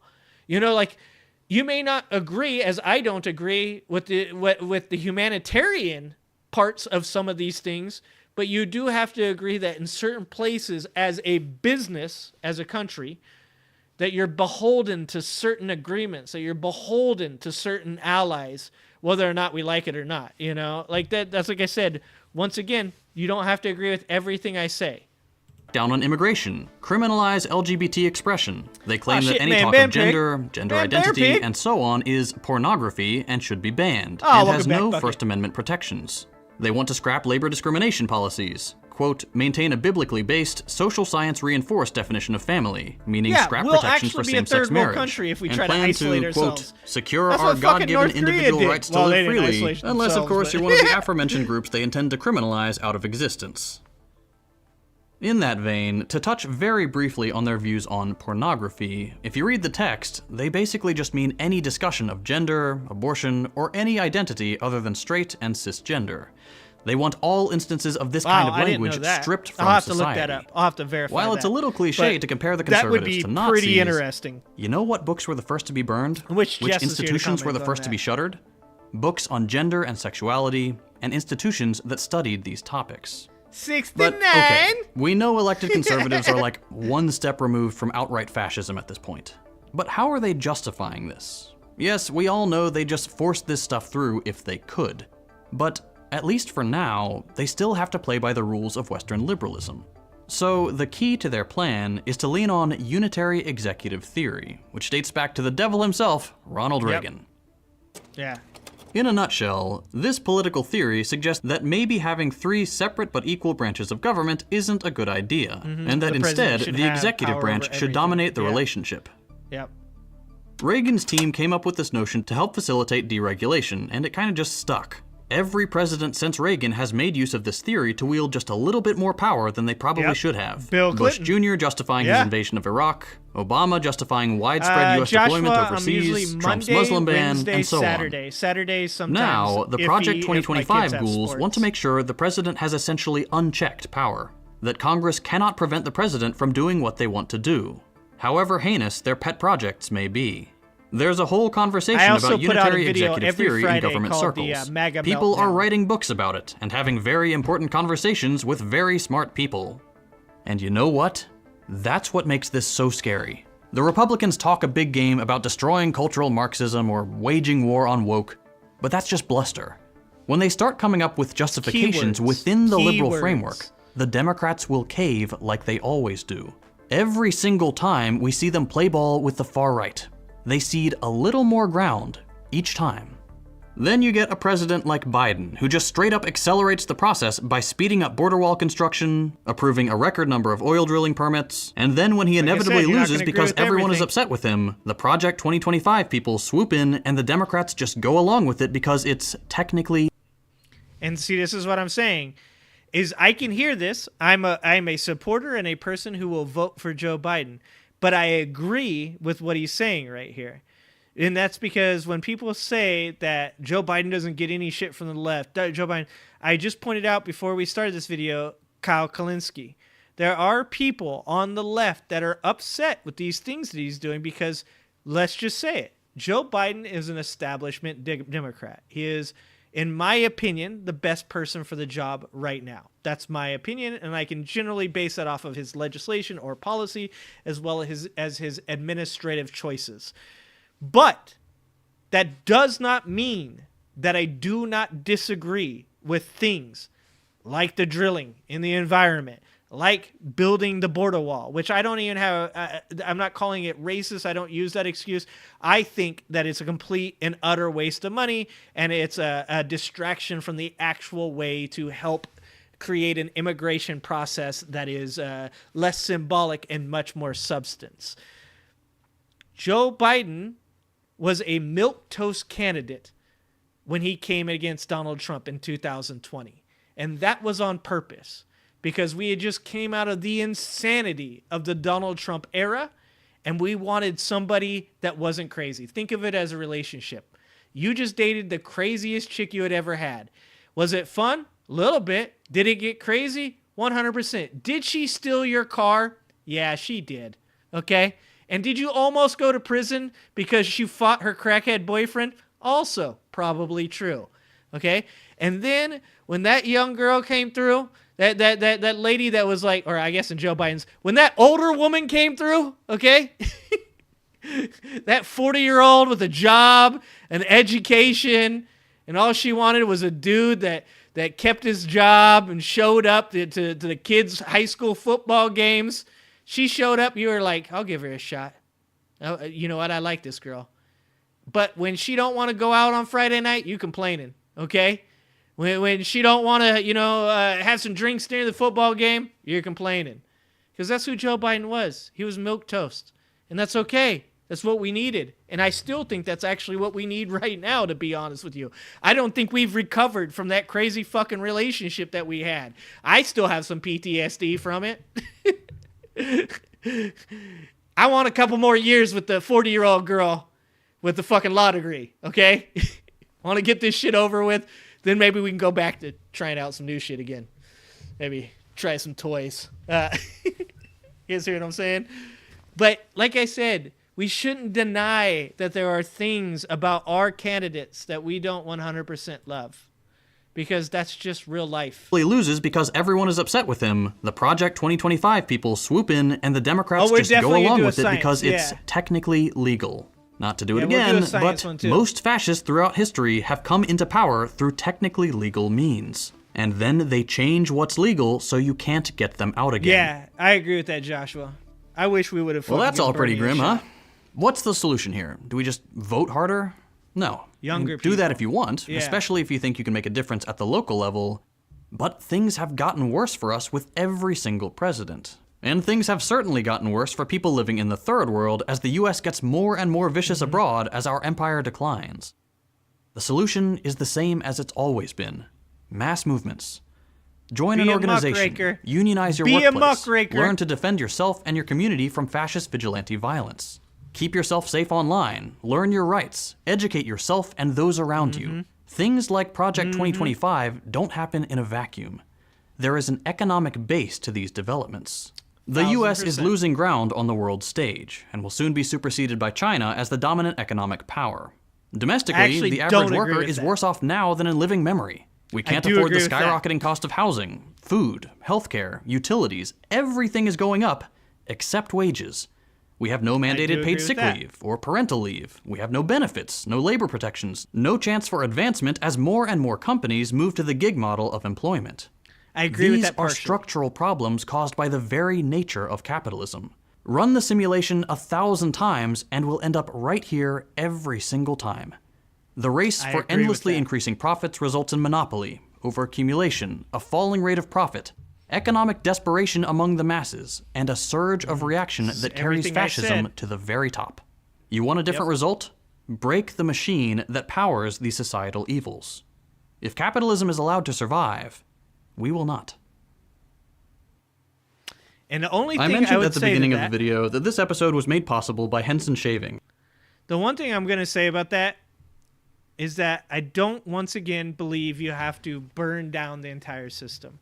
I do believe that there are parts of capitalism that are important and have helped to drive the success of who we are today. But much like a lot of systems, it needs to be manipulated. It needs to be changed. It needs to be looked at. It needs to be analyzed. We need to decide what has been working and what hasn't. And maybe this is just because this is what I do for a job. Maybe it doesn't make sense to everybody else. Maybe it's more of an emotional appeal for most people. But to me, you look at the numbers and you find the weaknesses and you strengthen the weaknesses. You don't have to completely burn down the system, but you do have to figure out what symptoms are causing the disease within the system.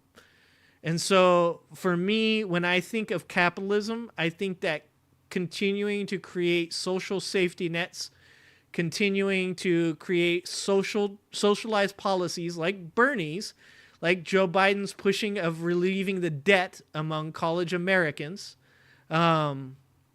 I think that all of the things, whether it's the prison system, the healthcare system, the financial system, the educational system, they all need to be looked at in the manner that a manager would look at a department, find the weaknesses, strengthen them, and take the strengths and to continue to support them. Because I think that we've done a pretty good job getting to where we are.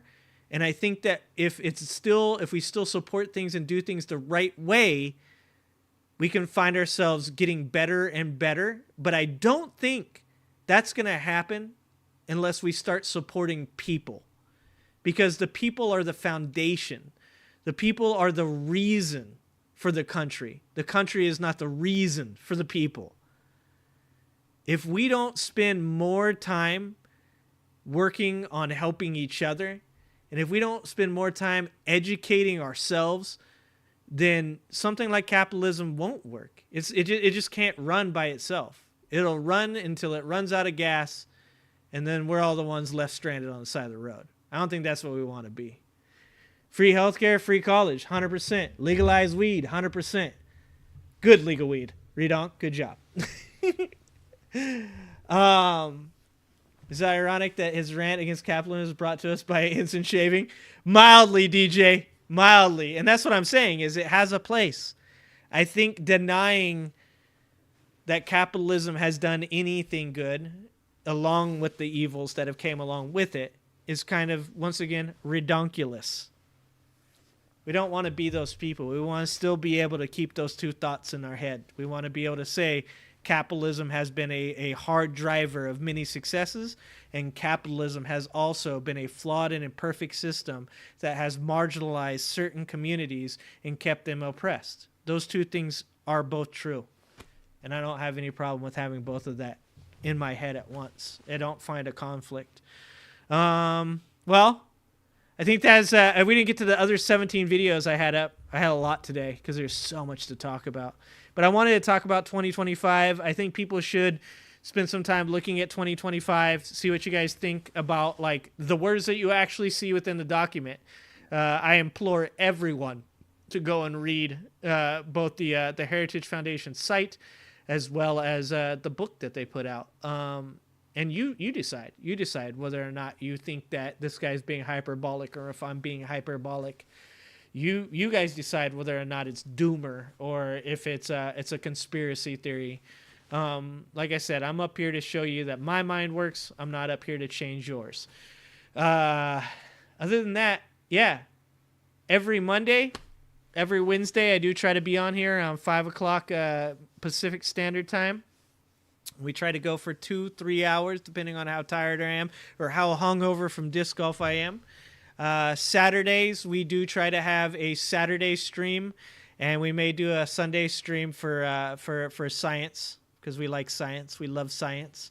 You guys can join my Angry Ginger Army for $3 a month, 10 cents a day. You can go to my channel, click the join, and support me and my channel. That makes it so I can show up here more often, because my wife doesn't think I'm completely wasting my time. Only just a little bit. But I like being here with you guys. So if you guys want to support me, you can support my channel by joining the Angry Ginger Army for only $3 a month. You can support me through Super Chats. You can support me by buying gear. You can go to progressivematters.com. Progressivematters.com is my website. It has links to my podcast. It has links to my channel for my videos. It has links to my merchandise. It has links to a PayPal, where if you guys want to donate money to me that doesn't lose 30% of its value going through YouTube, you can do that there too. I appreciate you guys. I love you guys to death. I'm super thankful for all of you guys. And I hope to see you guys here again. No opera. No, we'll watch the opera on the next one. And one day, yeah, you guys are hiring me for something. Maybe, hopefully, one day. Tired? I know you're tired. Appreciate you, Bucket, Walt, Mike, Joshua, everybody. Jess, I love you guys all to death. I'm super thankful for you all, you guys. Don't forget to go outside and touch grass. Don't forget to be in part of nature, guys. I appreciate you. I love you. And I'll see you on Wednesday around 5 o'clock. Don't forget to go watch that MAGA Meltdown video. It's got 12K, 13K views now, 200 new subscribers. Go check it out. It's funny as fuck. All right. Love you guys. Bye.